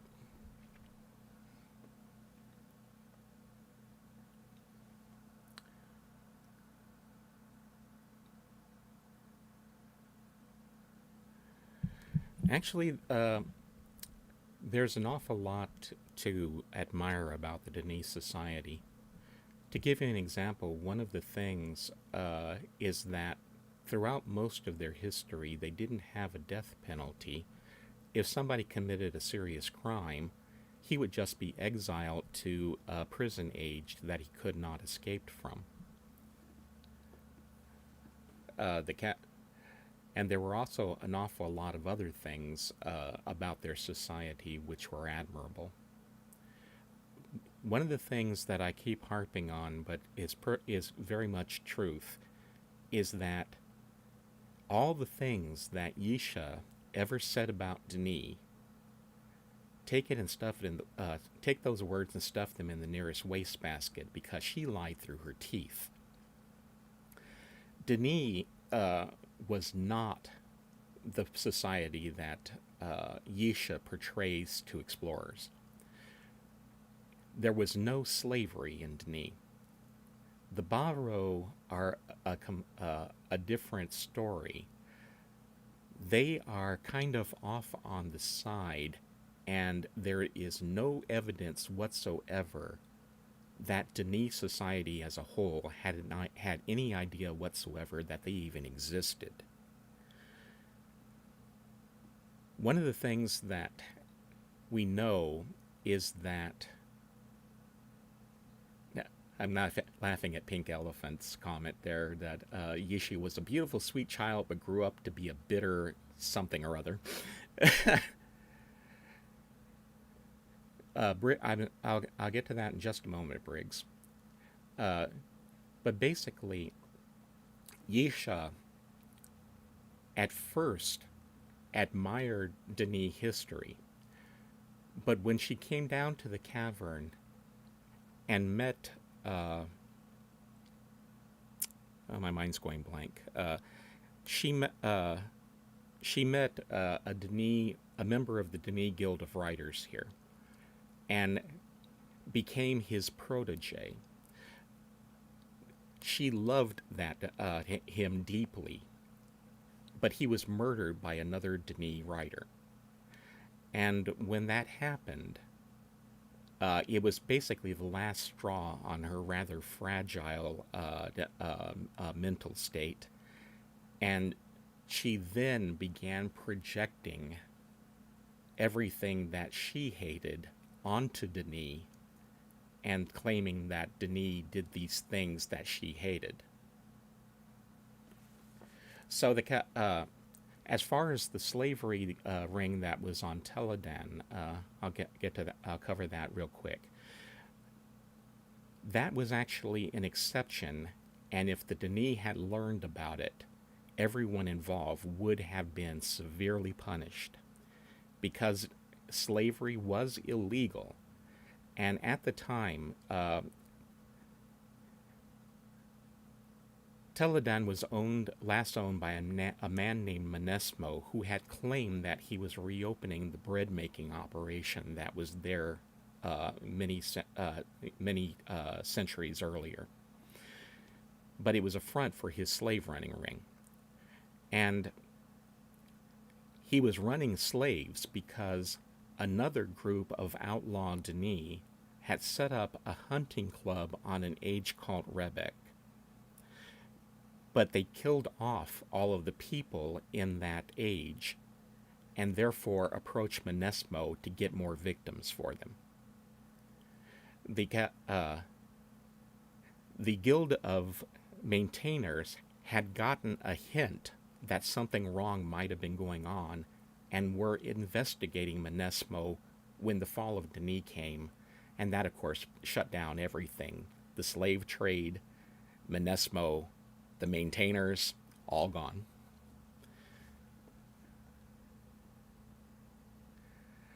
Okay, and at this point, we do need to move on. The last of the guild pubs that we're going to is, of course, the Guild of Writers. So we're going to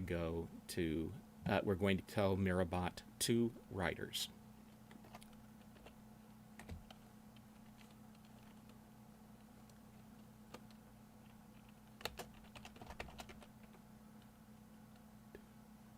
I'm always amazed when Larry's able to answer nearly every question we throw at him.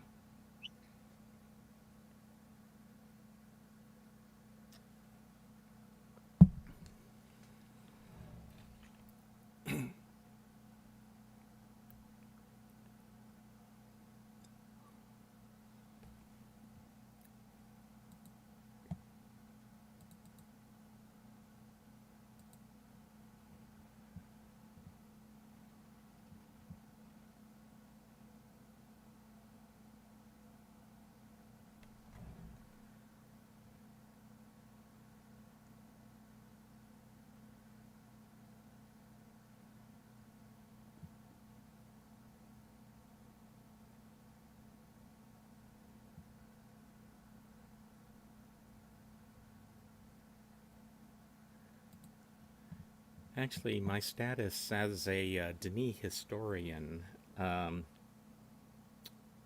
is one that Richard A. Watson actually acknowledges. But it all started out with me taking pictures of different animals in the game. Say I decided to find out about the animals, and that led me to finding out about the plants and the animals, and then when I ran out of plants and animals, I decided to start studying the buildings, and to study the buildings, you've got to look into the history, and next thing you know, here you are. It's an addiction. All right, everyone's here, Larry. Okay.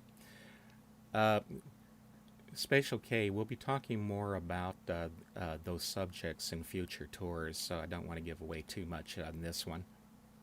Plus, we're getting a little late on time, so we still have one more pub to go after this. Okay. Larry, Mirfak said he's willing to stay late, but he's afraid he might fall asleep. I'd send him my coffee mug, but unfortunately it wouldn't get there in time. The members of the Denis Guild of Writers excuse me, were the only individuals who were officially recognized by Denis Society as being qualified to write descriptive books.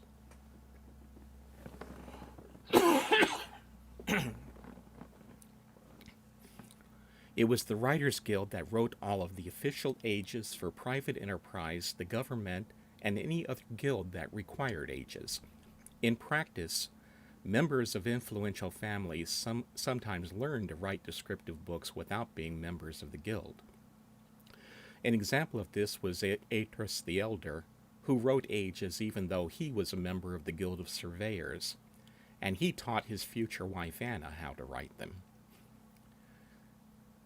The Denis writers were strict and hidebound, having inherited centuries of rules and regulations from their own ancestors. After long experience, the art had been codified and writers were taught to follow the rules to the letter. This meant that the Denis had a wealth of previously gathered knowledge to work with, but experimentation was forbidden and creativity was almost stifled.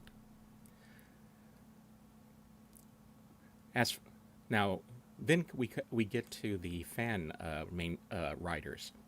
Cyan Worlds proposed the Explorer Guild of Writers as a group dedicated to the creation of fan ages. It proved to be one of the most successful of the Explorer Guilds and has continued to operate unbroken since its founding. The Guild of Writers was formed around February of 2004, which is about the time when the first run of Uru Live was shut down by Ubisoft. A group of fans began posting on the Clockwork Orange bulletin board server, which is known as COBS for short. Their aim was to figure out how to continue playing Uru online and how to add new content to the game. Unfortunately, in July of 2005, the COBS database crashed and was lost and unrecoverable, so most of this early part of the Guild's history is lost. In August of 2004, two things happened at about the same time. Cyan Worlds announced Until Uru, a project that allowed the creation of Uru shards running on fan-owned servers. Then Amlis announced a project called a Live Compatible Uru Server, or ALCUGS.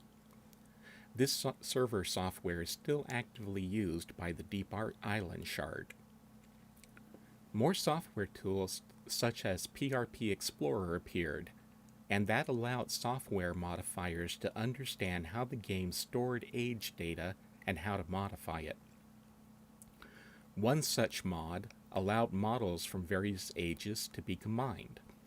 This was first done manually, but later people learned how to automate the modifications, and they are commonly used by game bots created by explorers like our own Murfak.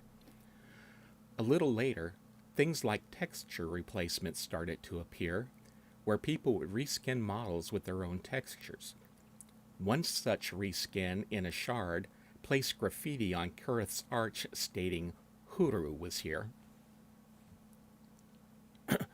In 2006, Omlis returned with another software tool called the PRP Blender plugin, or PyPRP.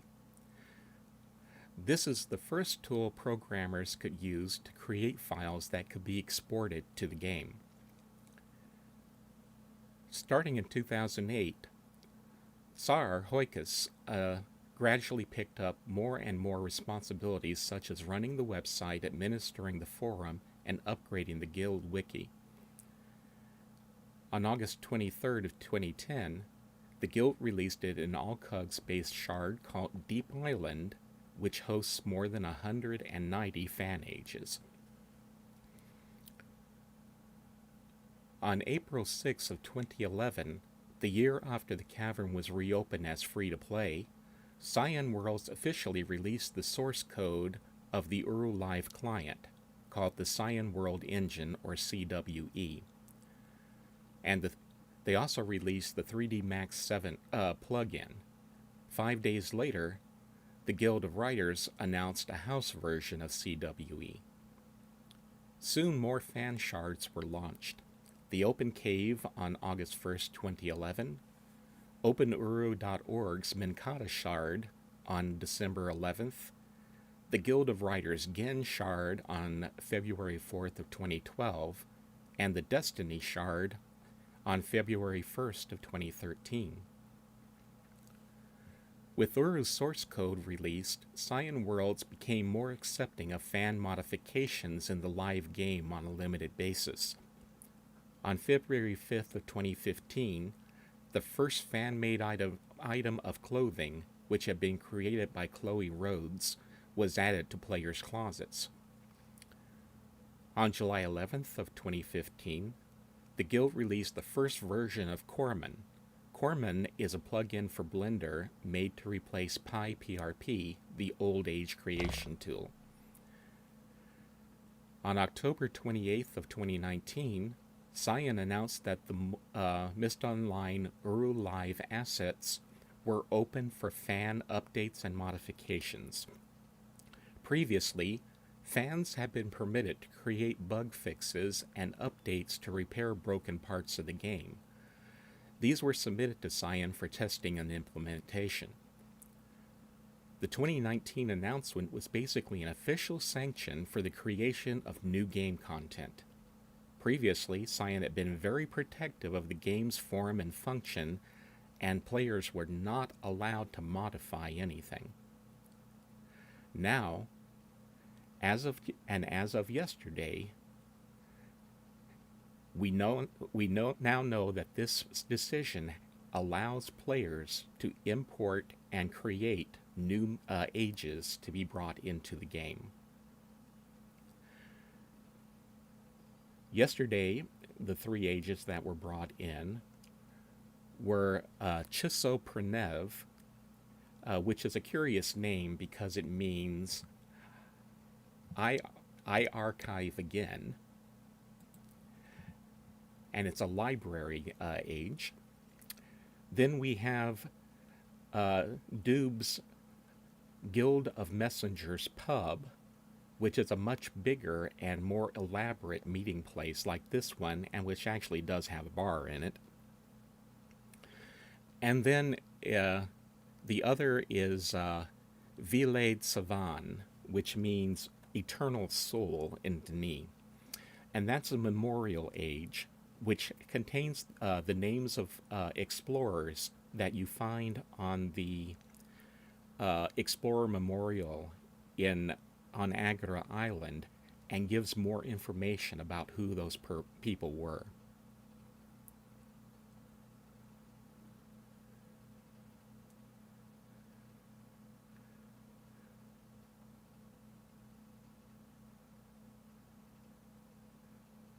And at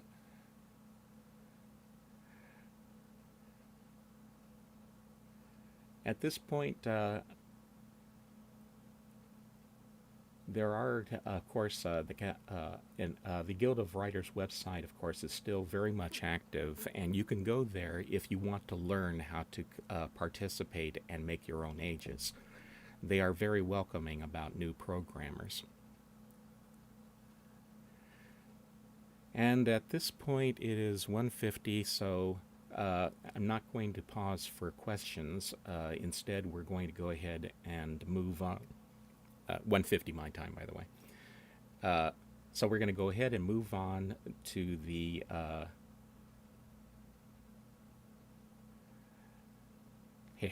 Watcher's Pub, which is going to be a private instance run by the bot. Murphak, is the bot in position and ready for us to link to him? Larry, did you mention that the Guild of Writers hood is still active too? Actually, I didn't know that. If they're doing anything there, I was unaware of it. Yeah, I think Adam keeps it open. Adam Hoikus. Okay, everyone, you can PM link to Mirrorbot, and we will go to the pub.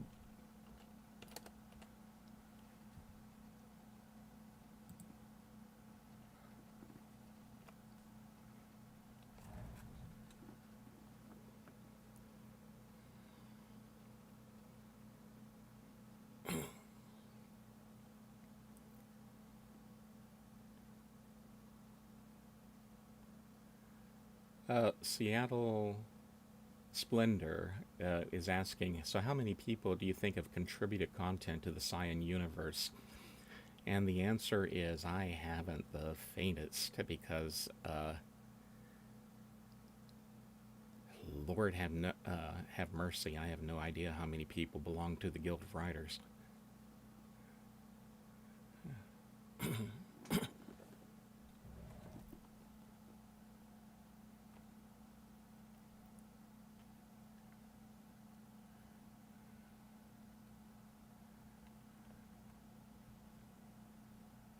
Okay, well, there's only one left here, and she should come soon. Why don't you go ahead if you want?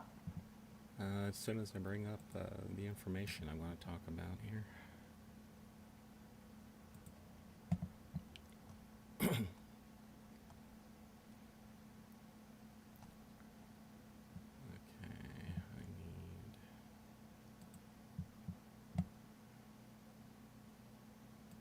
need to double click this.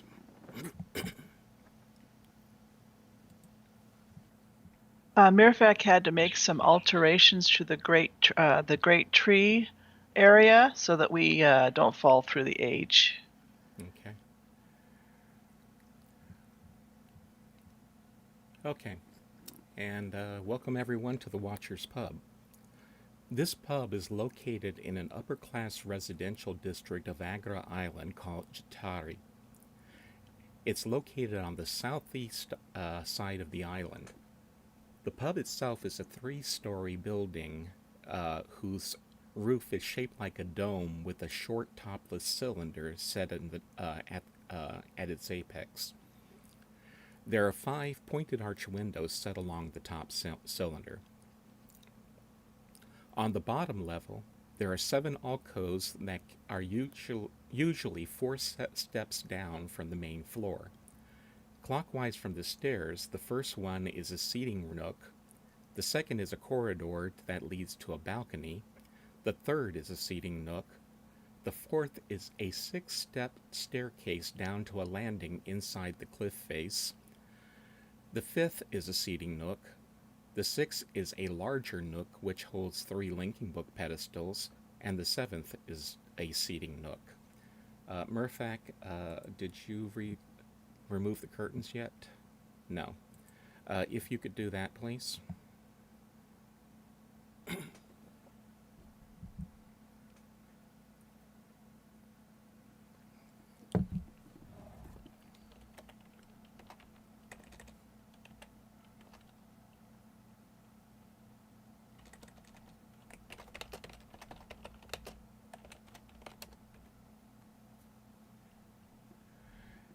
Yeah, it's J apostrophe Taeri.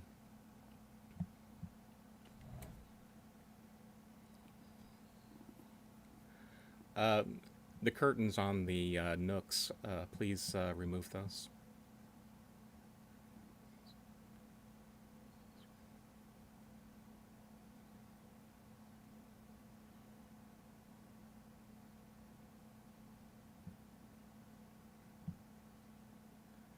And while we're waiting for Murphak to do that,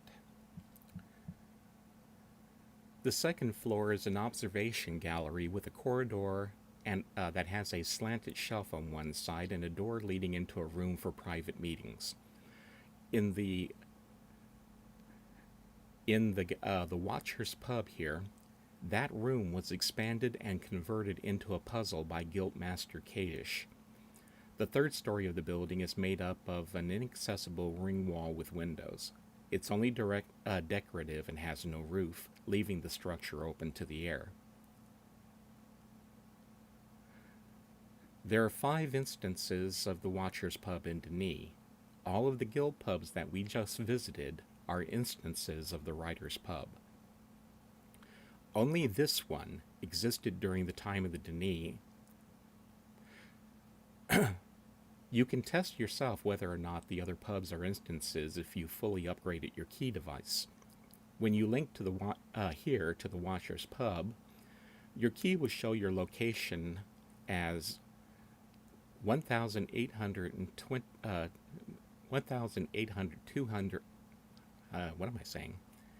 18,270 Toranti, 22 Shafiti, and minus 48 Shafiti. That places the pub in the surrounding section of the Chitari residential district at 105 degrees off the zero meridian, 293 feet from the Great Zero's center mark, and 640 feet below the Great Zero. That elevation is higher than the Agora waterfront esplanade, which is 1,240 feet below the Great Zero. If you link to any of the guild pubs, your key will report your position as 000, which means it is not getting a signal from the Great Zero.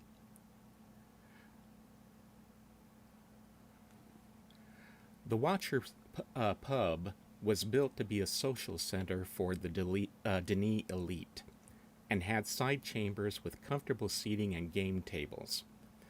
Currently, they are, of course, normally blocked off by the heavy curtains, and they've been stripped of most of their furnishings. Okay, let me see something here. We still haven't gotten rid of the curtains yet. But I'm going to hunt for something right now.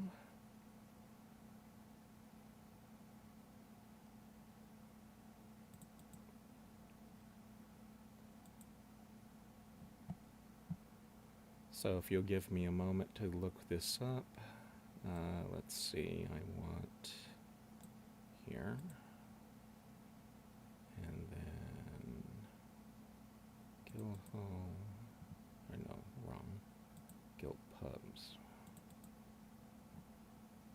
Okay, and here. Okay.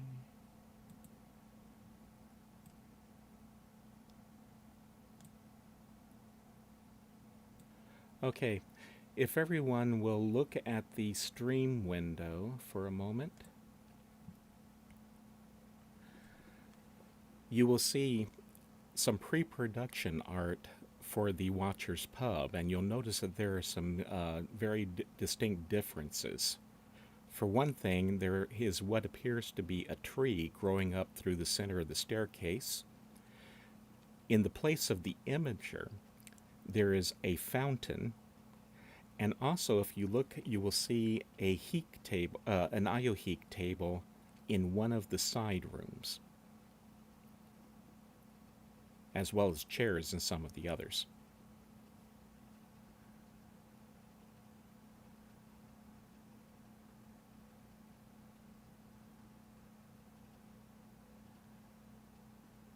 Is everyone seeing that? I can see it. It's very nice. Is everyone looking at Twitch? This is pre-production art. Any of the stream channels, or for that matter. I don't know where on earth you dig up all this stuff, but it's great.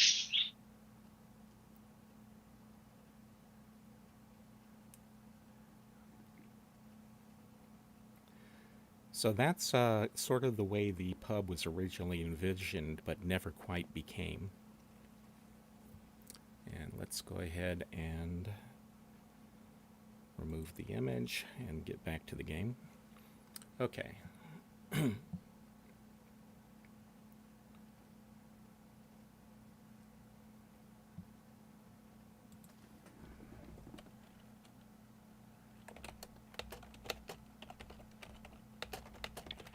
Do we know which scientists were responsible for the actual drawings, or did they subcontract that out to other people? Cyan often or had a number of contracted artists who would do their work for them. they had very few in-house artists. Pink Elephant, some of the images are on my website, others are not. Sometimes it's just an oversight on my part.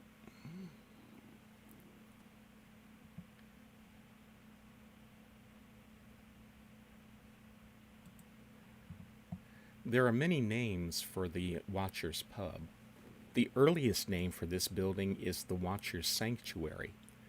It also has been called the Great Tree Pub and the Restoration Guild in various documents.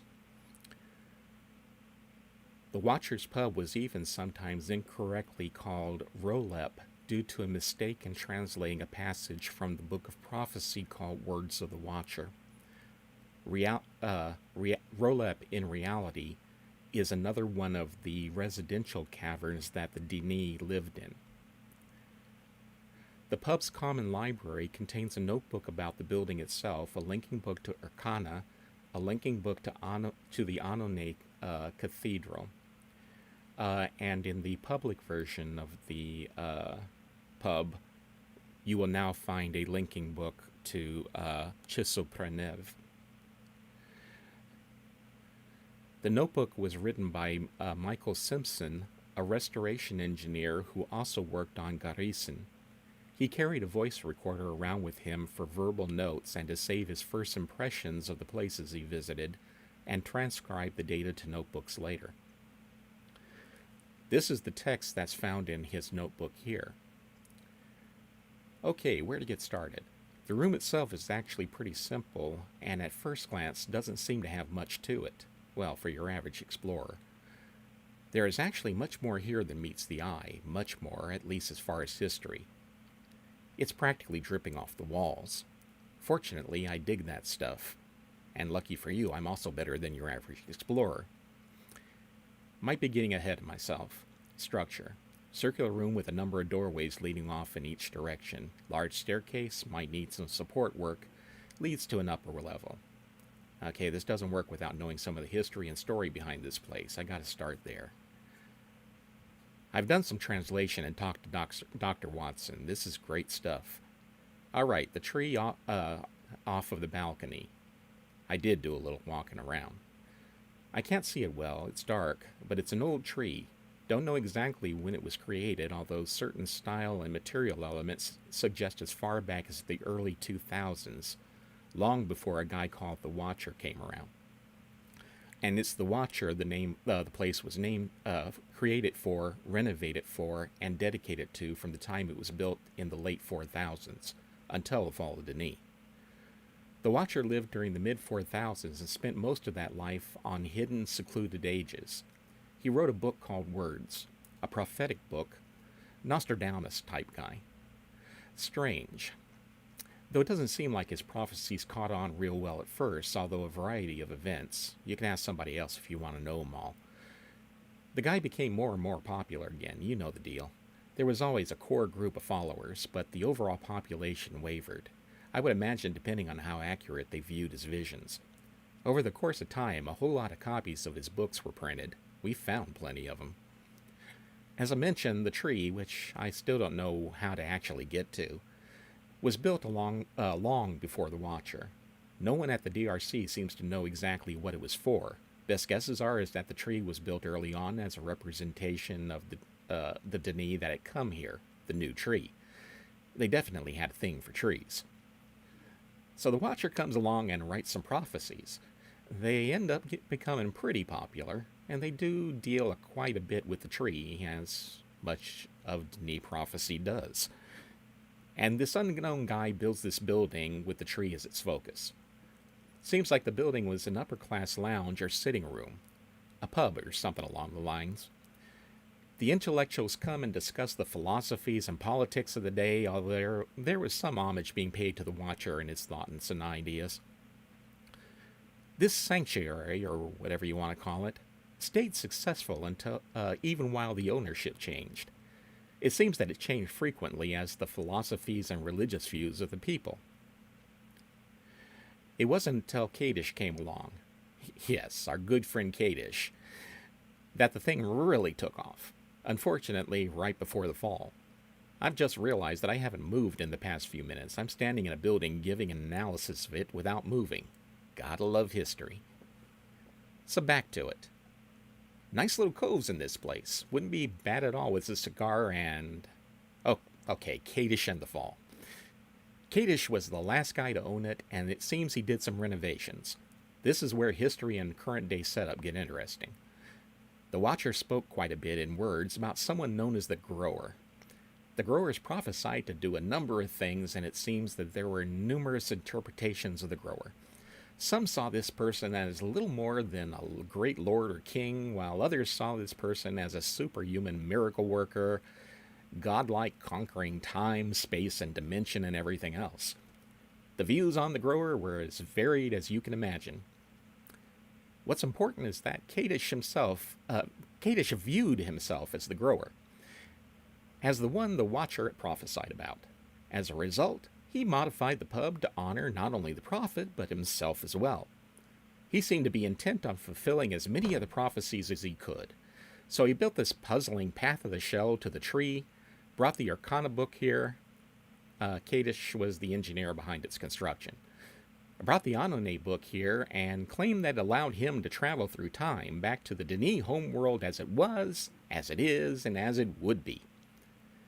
Kadish claimed he wrote the book. All of these things to fulfill the prophecies.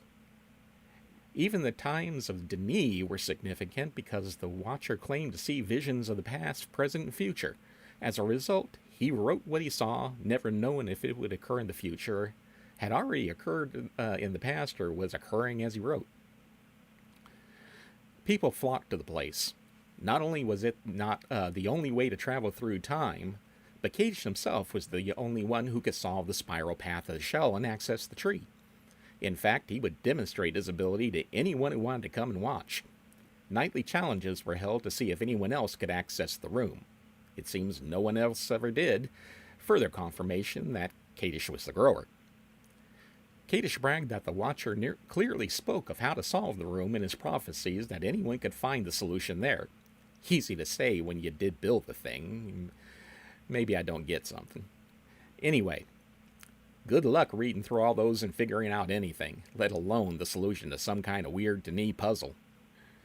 So it seems that Kadish ran this sanctuary up to the end. Obviously, at some point we know he died.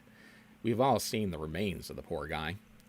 An odd end for a guy that seemed to have so much. Had a book right there and didn't use it. But that's another story. Okay. History out of the way, and I guess I should finish up with this spiral path room. I'm not a big puzzle guy, but the room seems very confusing. A switch closes the door and turns on the light, and some mechanism releases the ball back to the starting point. There are numbers scratched into the walls of the maze as well. Enough of that. I can see myself going crazy in a place like this. The Denis. Oddly, there's no physical access to or from the city that surrounds the building. We know that the building is up in Chiteri, a nice district, but there is definitely no way to get in from the outside and vice versa. Not sure if Kadish sealed it up or if it always was, but I bet the second idea. Makes it handy to limit access. If you don't have a book, you're not getting here. And that would explain why the books here were never destroyed or taken. That's it for now. I'll probably get back here again after checking Arcana and Anone. And that was the journal of Nick White. One of the niches on this floor leads to a balcony that looks out on a large spherical room that contains an artificial tree. That tree, as mentioned in the journal, predates the rest of the sanctuary, possibly going back as far as the 2000th Denis century. Sometime after the Watcher wrote his Book of Prophecy in 4500 DE, the pub was built in his honor as an upper-class salon where intellectuals and political issues could be discussed. The tree is a representation of the Great Tree of Possibilities, a conceptualization of multi-universal theory favored by the people of Garternay and their descendants on Tyranny and Denis. The Great Tree motif appears in artwork all around Denis, such as the floor design in the Hall of Kings and the tracery down the center of the Great Stairs. And let's go ahead. Oh, it is?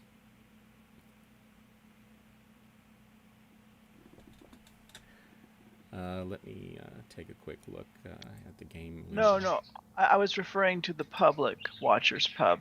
Oh, okay. We were talking about the Path of the Shell from Euro Complete Chronicles and how in this game, in the public Watchers Pub, you cannot get beyond that door. Okay. Anyway, let's go ahead and take a walk over to the balcony looking out at the tree. And hopefully Murphat can pull this off if he hasn't already. As you look out here, you will notice that there is a ring of lights midway up the walls of this spherical chamber. Those lights are projectors, and when the room is working correctly, they project a moving image, which is rather incomprehensible because you don't know where it is, but it displays a day and night cycle that the pub will move between. Murphac, can you turn on the projections inside of the tree room?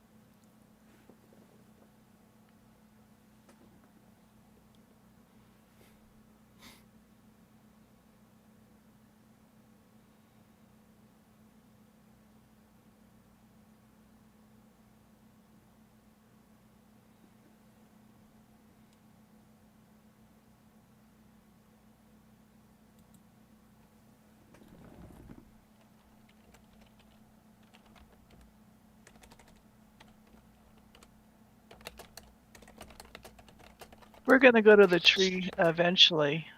Please be patient.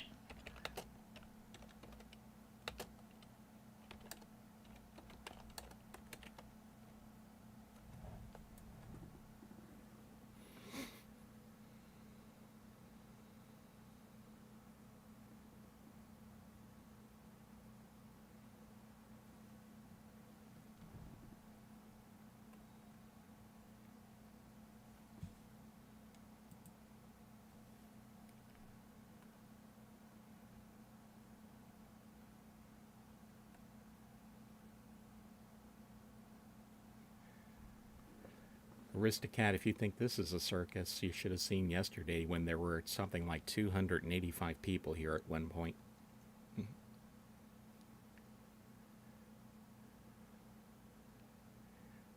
Okay, Murphac is saying wait, and he should be able to bring up the projection in here.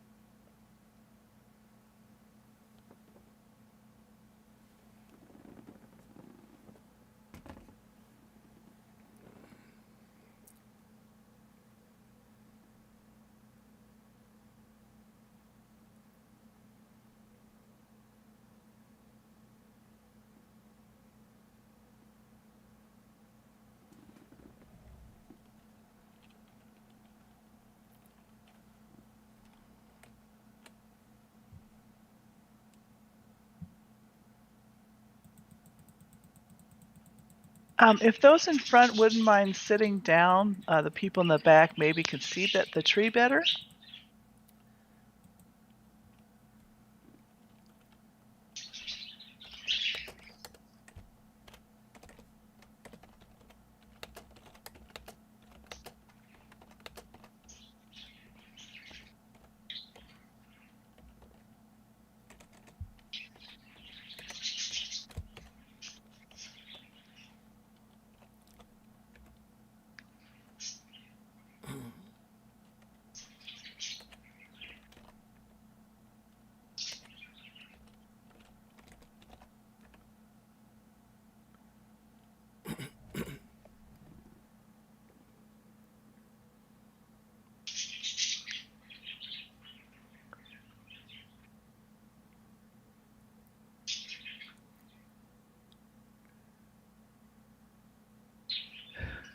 In the meantime, while we're waiting for Murphac to get this thing going, does anyone have any questions about anything I've talked about up to this point? Someone asked earlier, I don't know if they were serious, if the chairs and the alcoves were created for the Barrow to sit on. Not unless the Barrow can sit on vertical walls, because that's all that's left in there.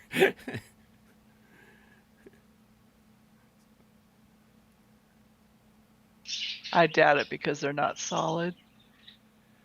Oh, Darlene has to leave. That's a shame. Bye-bye, Darlene. See you later.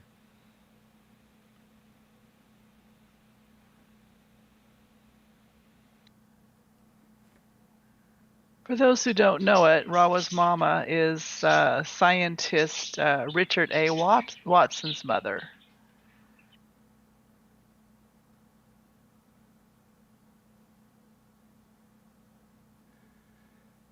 They have, inside of the seating areas, they have the outlines of the chairs with textures, but they aren't actual objects.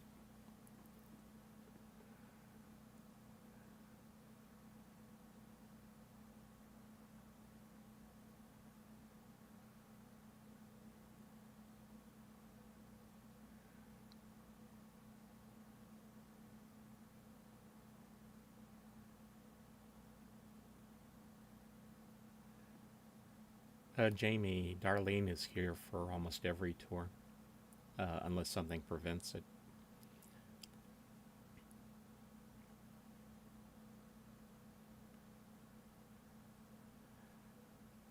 Richard himself has been along on a few of them. At the moment, Louisa, we're waiting because this room has some animation that projects on the walls, and we are waiting for Murphac to try and get the thing working. I know he can do it because he's done it. He's done it in previous tours, but he seems to be having trouble this time around.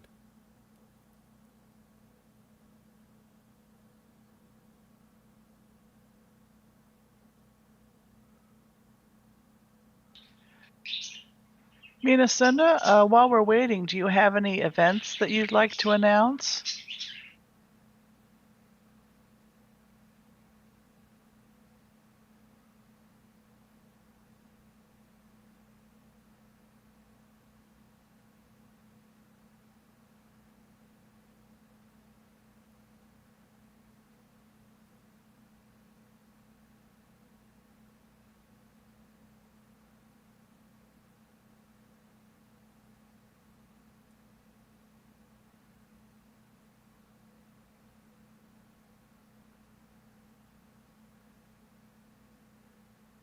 We'll be showing that in a few minutes when I talk about it, Spatial K.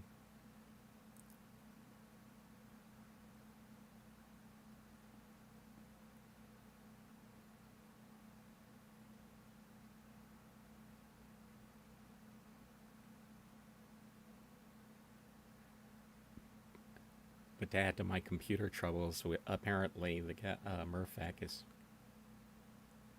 Ah. It seems some objects are not in the age anymore. Okay, so it looks like we're not going to be able to do this, so it'll have to wait for another time.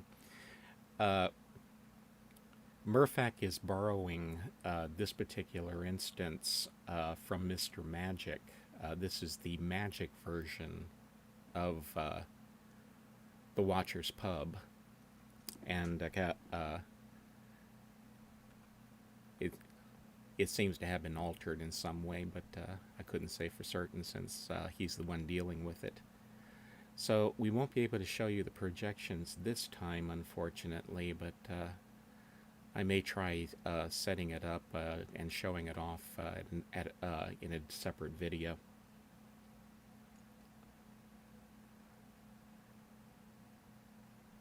So at this point, I guess we'll go ahead and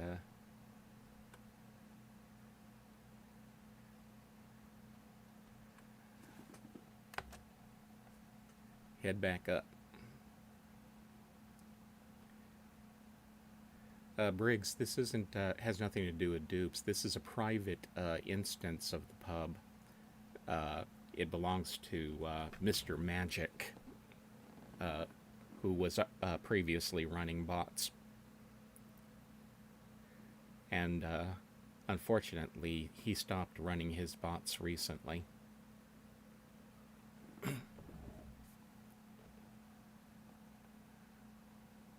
Oh, he did get the curtains off of the alcoves, though, so you can look around at those now. There is one in particular where if you look down, you'll see a platform. Do not go out there because it has no floor, and you will fall.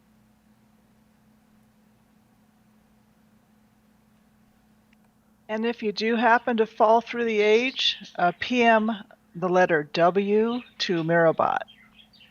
The ones that have chairs and the pedestals in them are, of course, they have solid floors.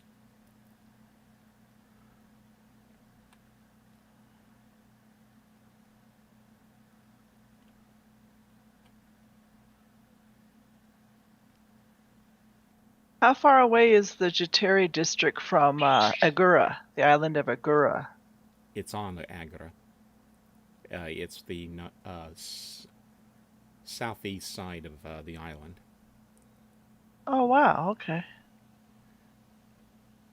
Briggs, I'm currently wandering around looking for it to find out. I think. No, that's a book. Let's see, that's that one. That's seating.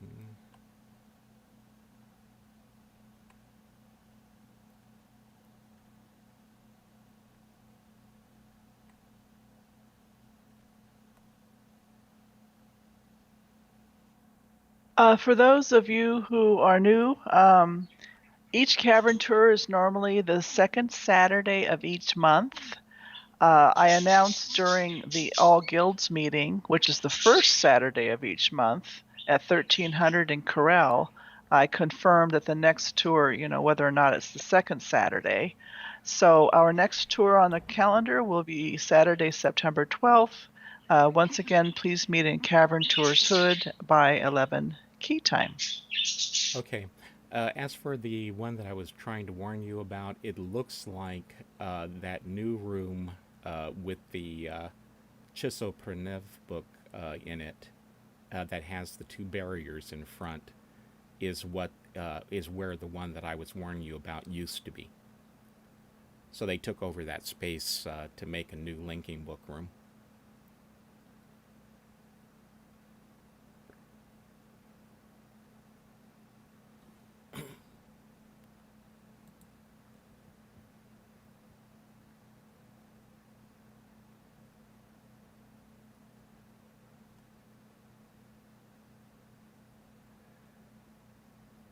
Speaking about Chitari, it's the home of a large common library that was strictly for the upper classes. The district was constructed during the reign of King Jakreen and was named after his dead son. By the time of the fall, it was the custom of guild families to come to the pub for meetings and to oversee the activities of guilds in lower class districts. It was in Jatari that Agaeris,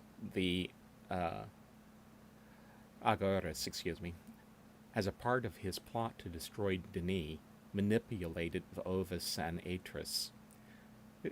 This resulted in the imprisonment of Ovis, an action that eventually resulted in the fall of Denis.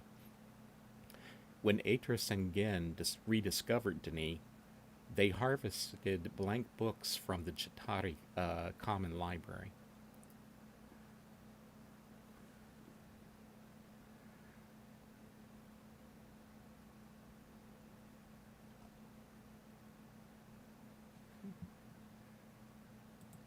Murphak, can you put the or make the walls of the pub invisible so that we can see the residential district around us?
I'm stuck in third person mode, so seeing outside is kind of difficult for me at the moment. But let's see if I can find a place where I can see. Let's go upstairs and see.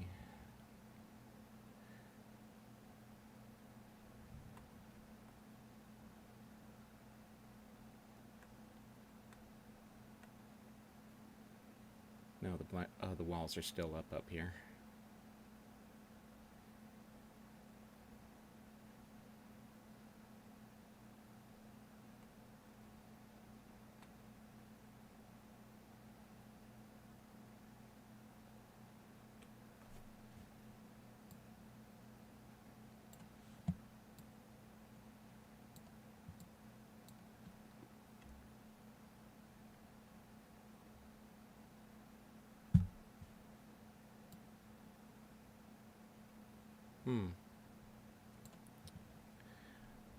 I'm not seeing any of the outside scenery,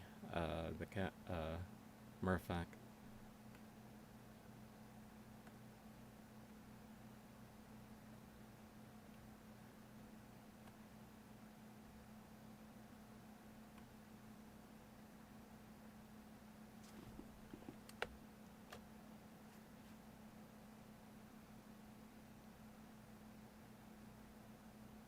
So apparently this is not, oh, okay. So it was Doobs who did all this, huh?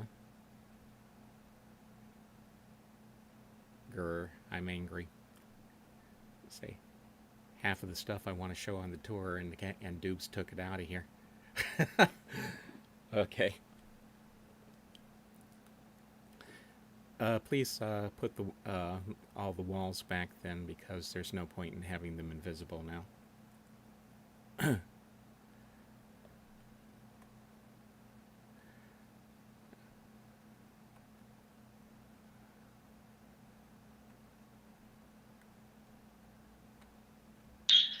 And so the changes that Dubes, aka Patrick Doulaborn, Bon, made to the public Watchers Pub, I guess, has affected Magic Bot's, Michelle's instance of the pub. Is that accurate? So it seems, yeah. It looks like he took away a lot of the stuff that was outside or pretty much everything that was outside.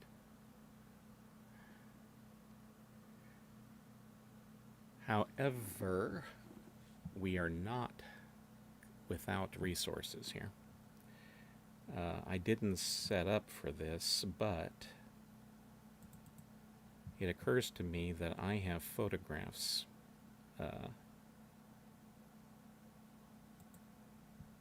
that I can show if I do a bit of hunting here.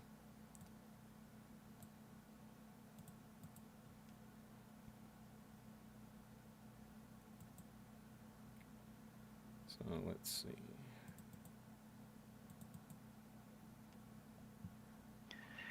The reason we had to delay this tour 2 weeks is because the second Saturday of the month conflicted with the virtual Mysterium. So if we had been able to have the tour then, we would have had all the outside stuff. C'est la vie.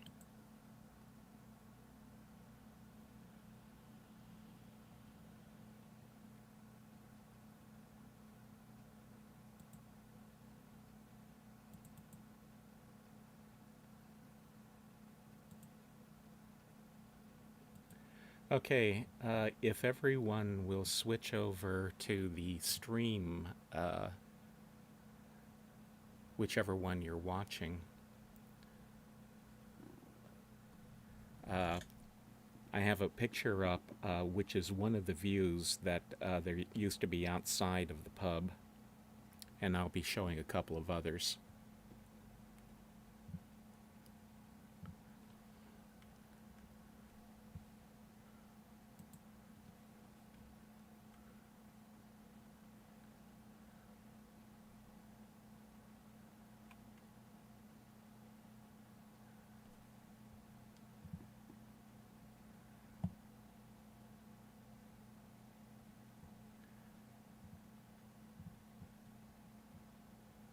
Okay, so this is an a shot of the wall of the cavern as seen from outside the pub.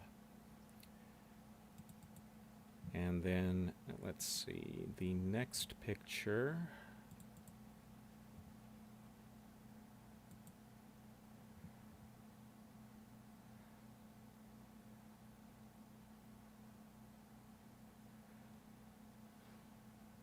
I hope you're all seeing this. These are windows of one of the residences that are projecting out from the wall of the island.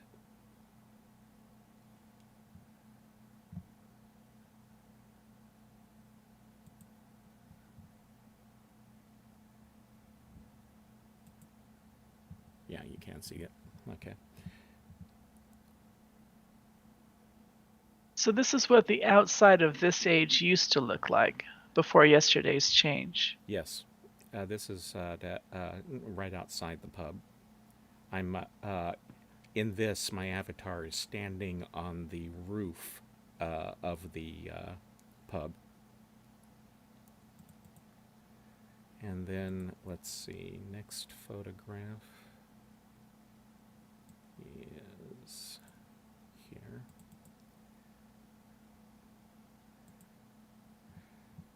These are more windows from the residential district. That should be coming up in the stream shortly. Here we go.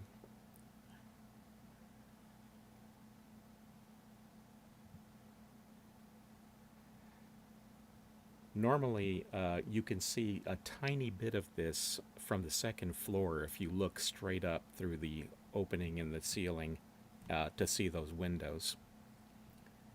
A little bit of the district normally shows in them, but I don't know what's happening now since Doob's messed with it.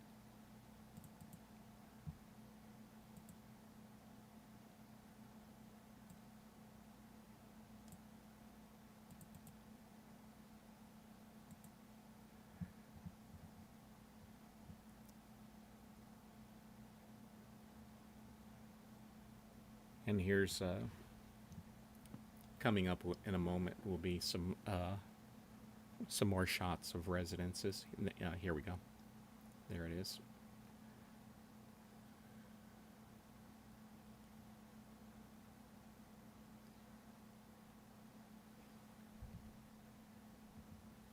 Since the lights are on, it looks like they may be inhabited, although I don't see how.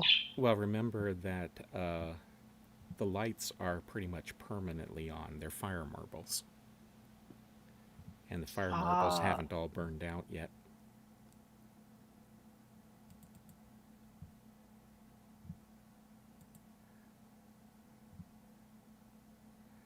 Which makes you, which of course brings up the idea of how did the Denis sleep if the lights are permanently on, but I presume they would have had dark rooms for that. Or maybe their eyelids are thicker.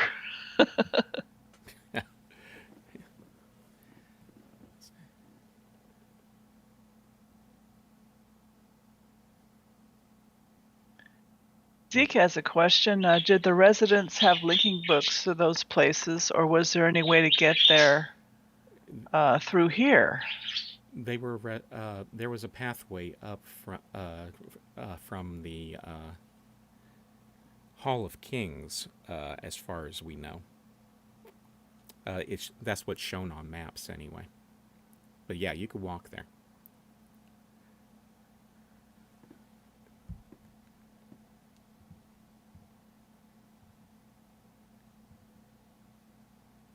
And let's see, is there anything else worth looking at?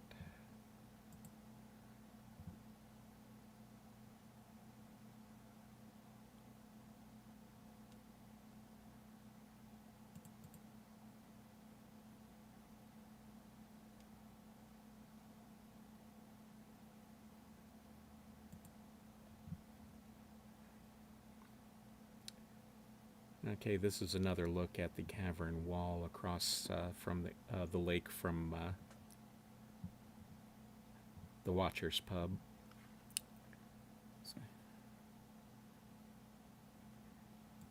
And that'll do for the outside.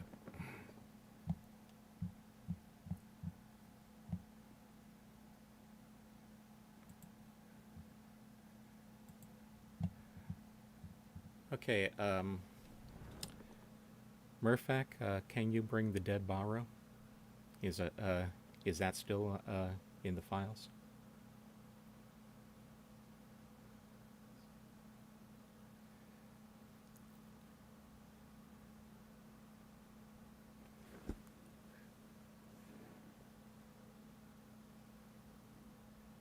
Oh goodness, yeah, we're almost 40 minutes over. Sorry about that, folks.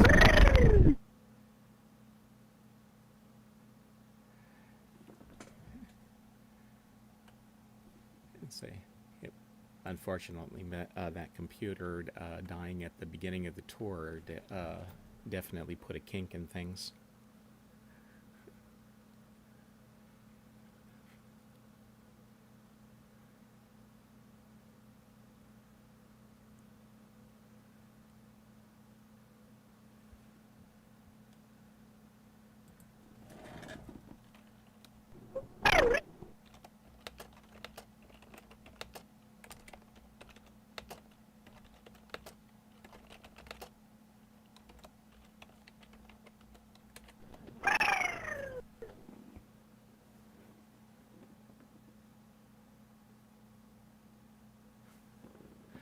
Actually, Zeke, you haven't seen this many, but we've been able to pull in a lot of these tours this year within the 2-hour time frame.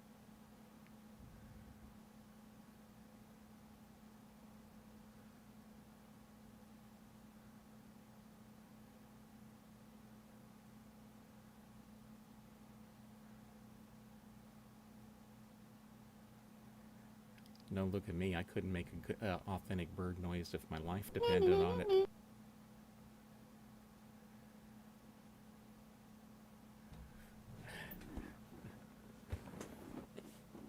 I think someone may be using voice chat. Oh, yeah.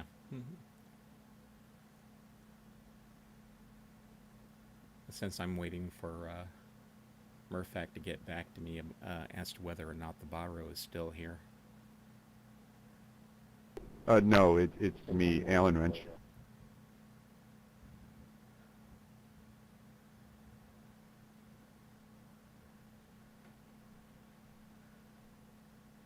Okay, yes, the Barrow is still here, so he's going to try and page it in.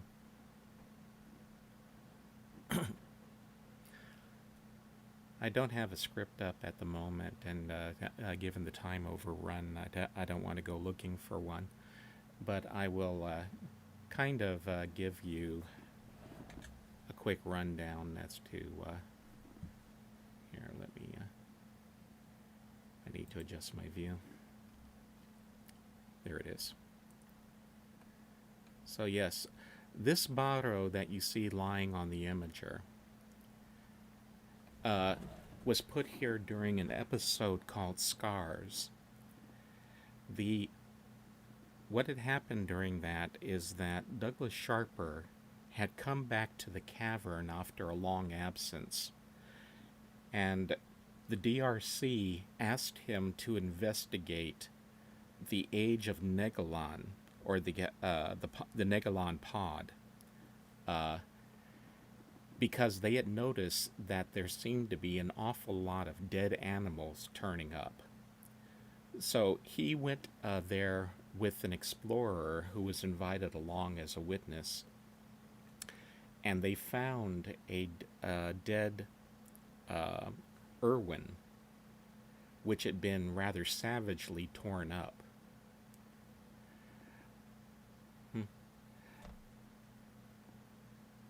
And so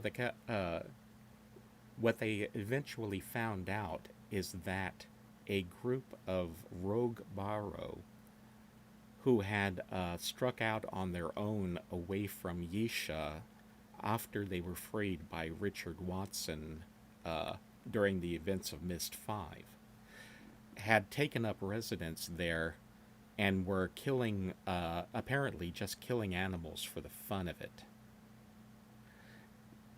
They had an encounter with the Barrow, and during that time, the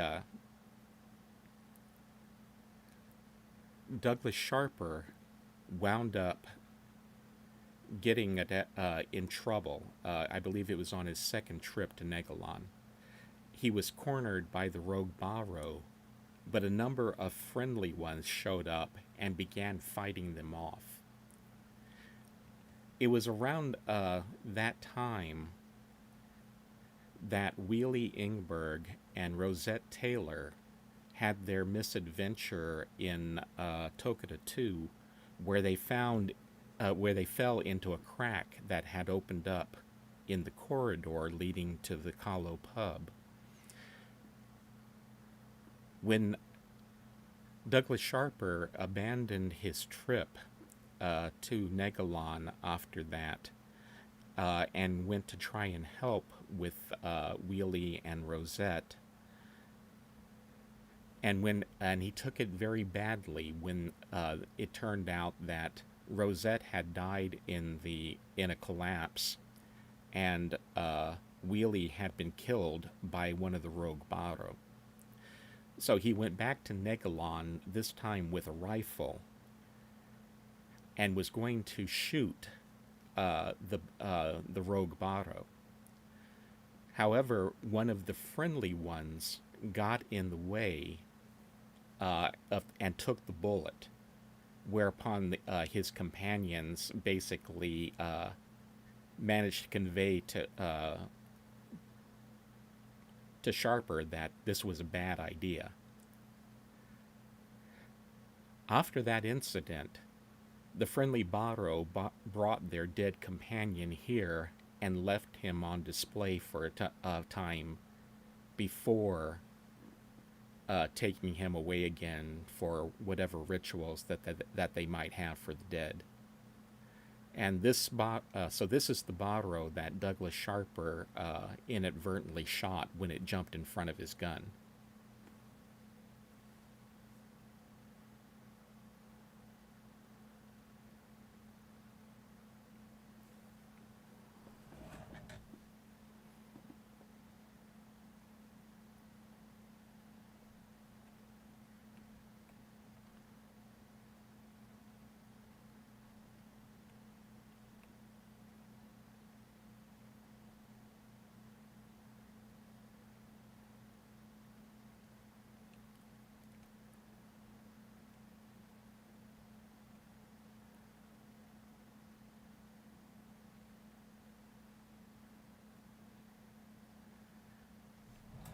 Say, that was more or less the beginning of the last chapter before the cavern was closed down. which was which is kind of I don't know if it's official or unofficially known as the Bavro War.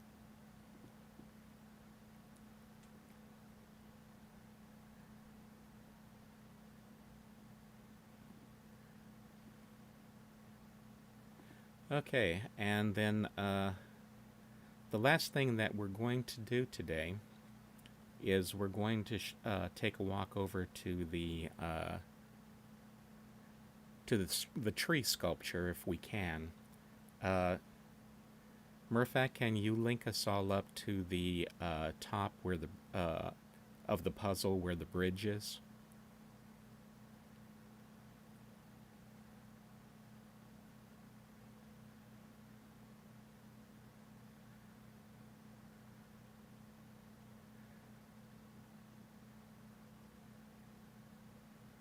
I think they checked the tree sculpture earlier to make sure that it was still functioning, and they did something to fix it. Amirfet fixed it about an hour ago.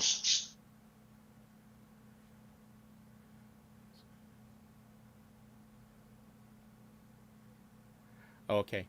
Murphac had just crashed and just came back. Murphac, can you take us up to the top of the puzzle room where the bridge is, so that we can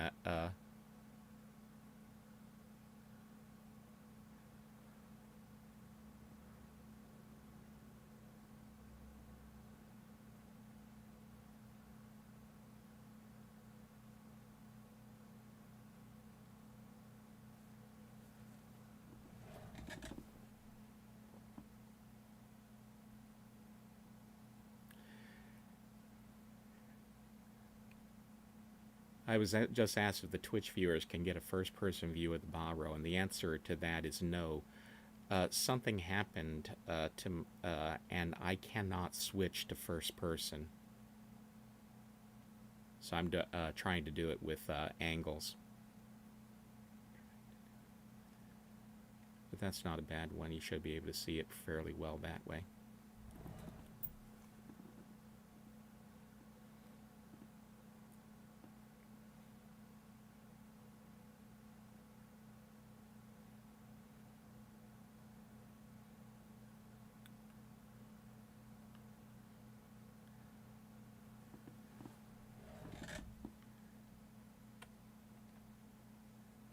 Okay, no. Wow. So he took us over to the tree instead. Oh well. Let's see.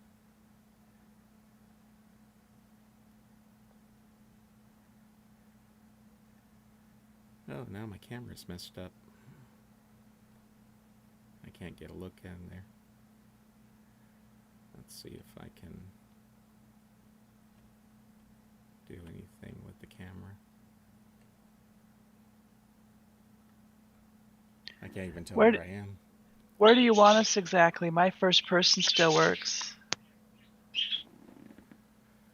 Okay, Murphac is saying that it's not just me. It's no one's camera will follow us into the tree right now because of the messing around that Dupes with it did. Oh well, that's disappointing, but no can help. Do you want us inside the tree, Larry? Well, I get it would have been nice, but the camera won't follow in unless you, and I can't switch to first-person view, so even if I got there, I couldn't do anything. Well, I'm in first person. I'll take us in. I'll get in there. Yeah, but that's just it. Is that even if we link to you, it's not going to change the fact that I can't change my camera. I'm stuck outside.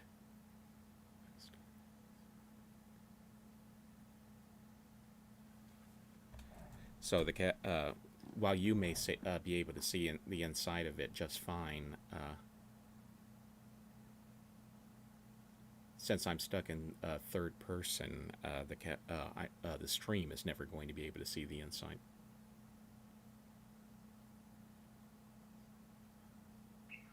Is there anyone else besides Larry who cannot use F1 to switch to first person?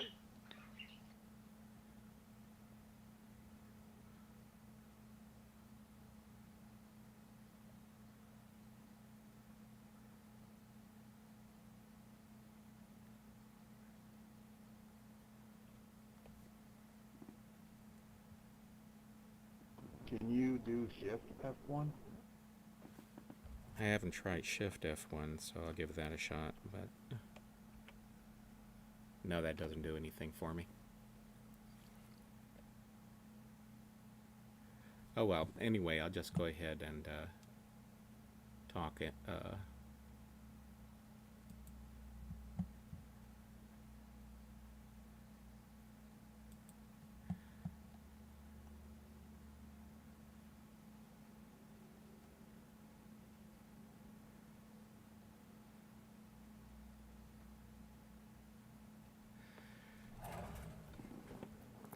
Now, inside the tree, we have no idea what Kadish used it for.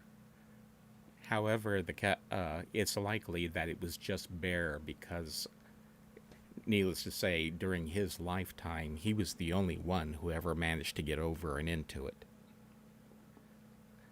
Yisha used the spiral that you find inside the tree as a link to Kavir in the early days of her Path of the Shell quest. But after a time, she disabled that portal and began using her current method. One of the things that you will notice if you look up is the peculiar light fixture in there, which looks a bit like a... oh, wait a minute, I should have pictures of this. That looks a bit like a snail shell. So, let's go ahead and take a quick look.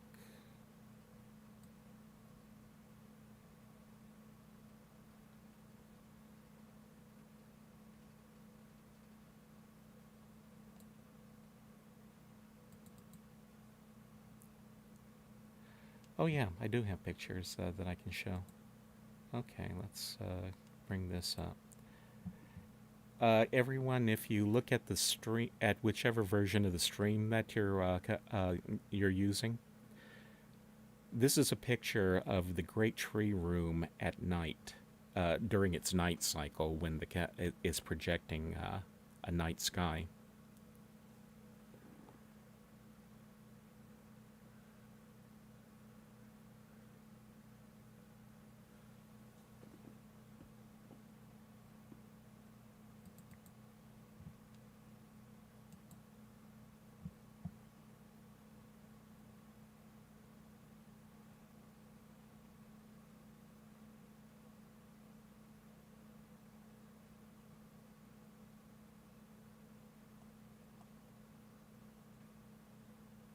Let's see, I didn't name these consistently, it seems.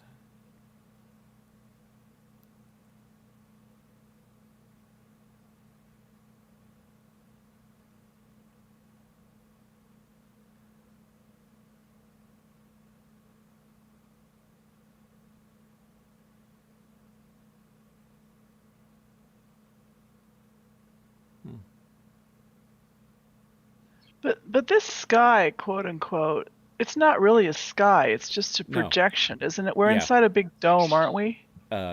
You're inside of a sphere. It's a spherical room with the tree hanging, more or less hanging in the center of it. And is this a real tree or a No. structure of a tree? It's a sculpture.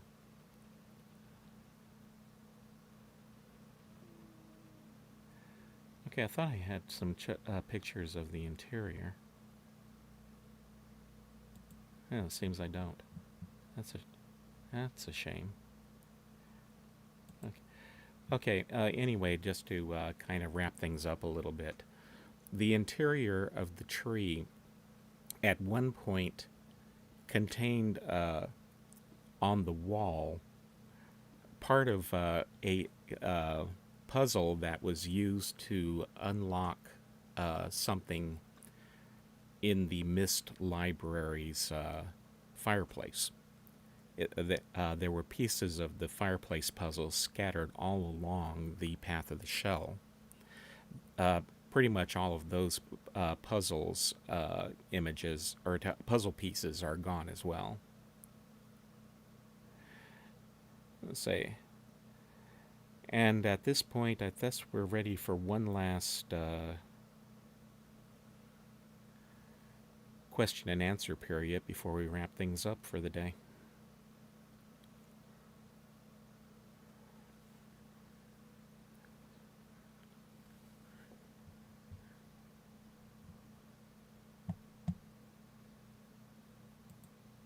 Okay, let me get this out of my way.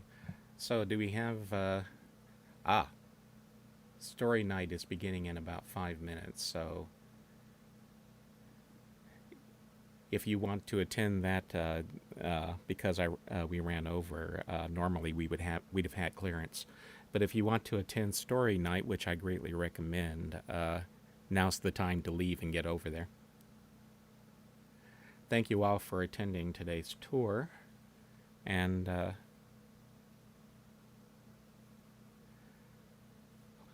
hopefully things will be a little smoother next time.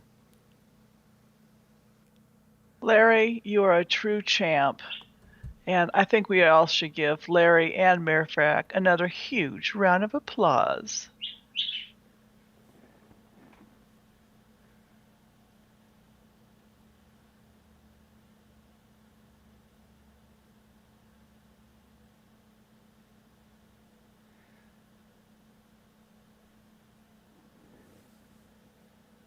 Say we won't be doing a playtime period after this because Murphak needs to go to sleep, and of course the other event is starting.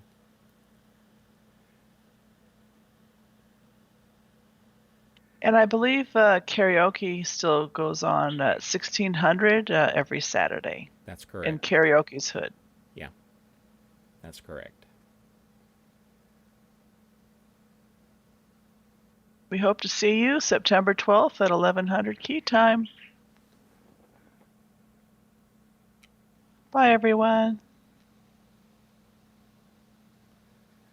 And at this point, I will stop the stream. Again, thanks everyone for coming.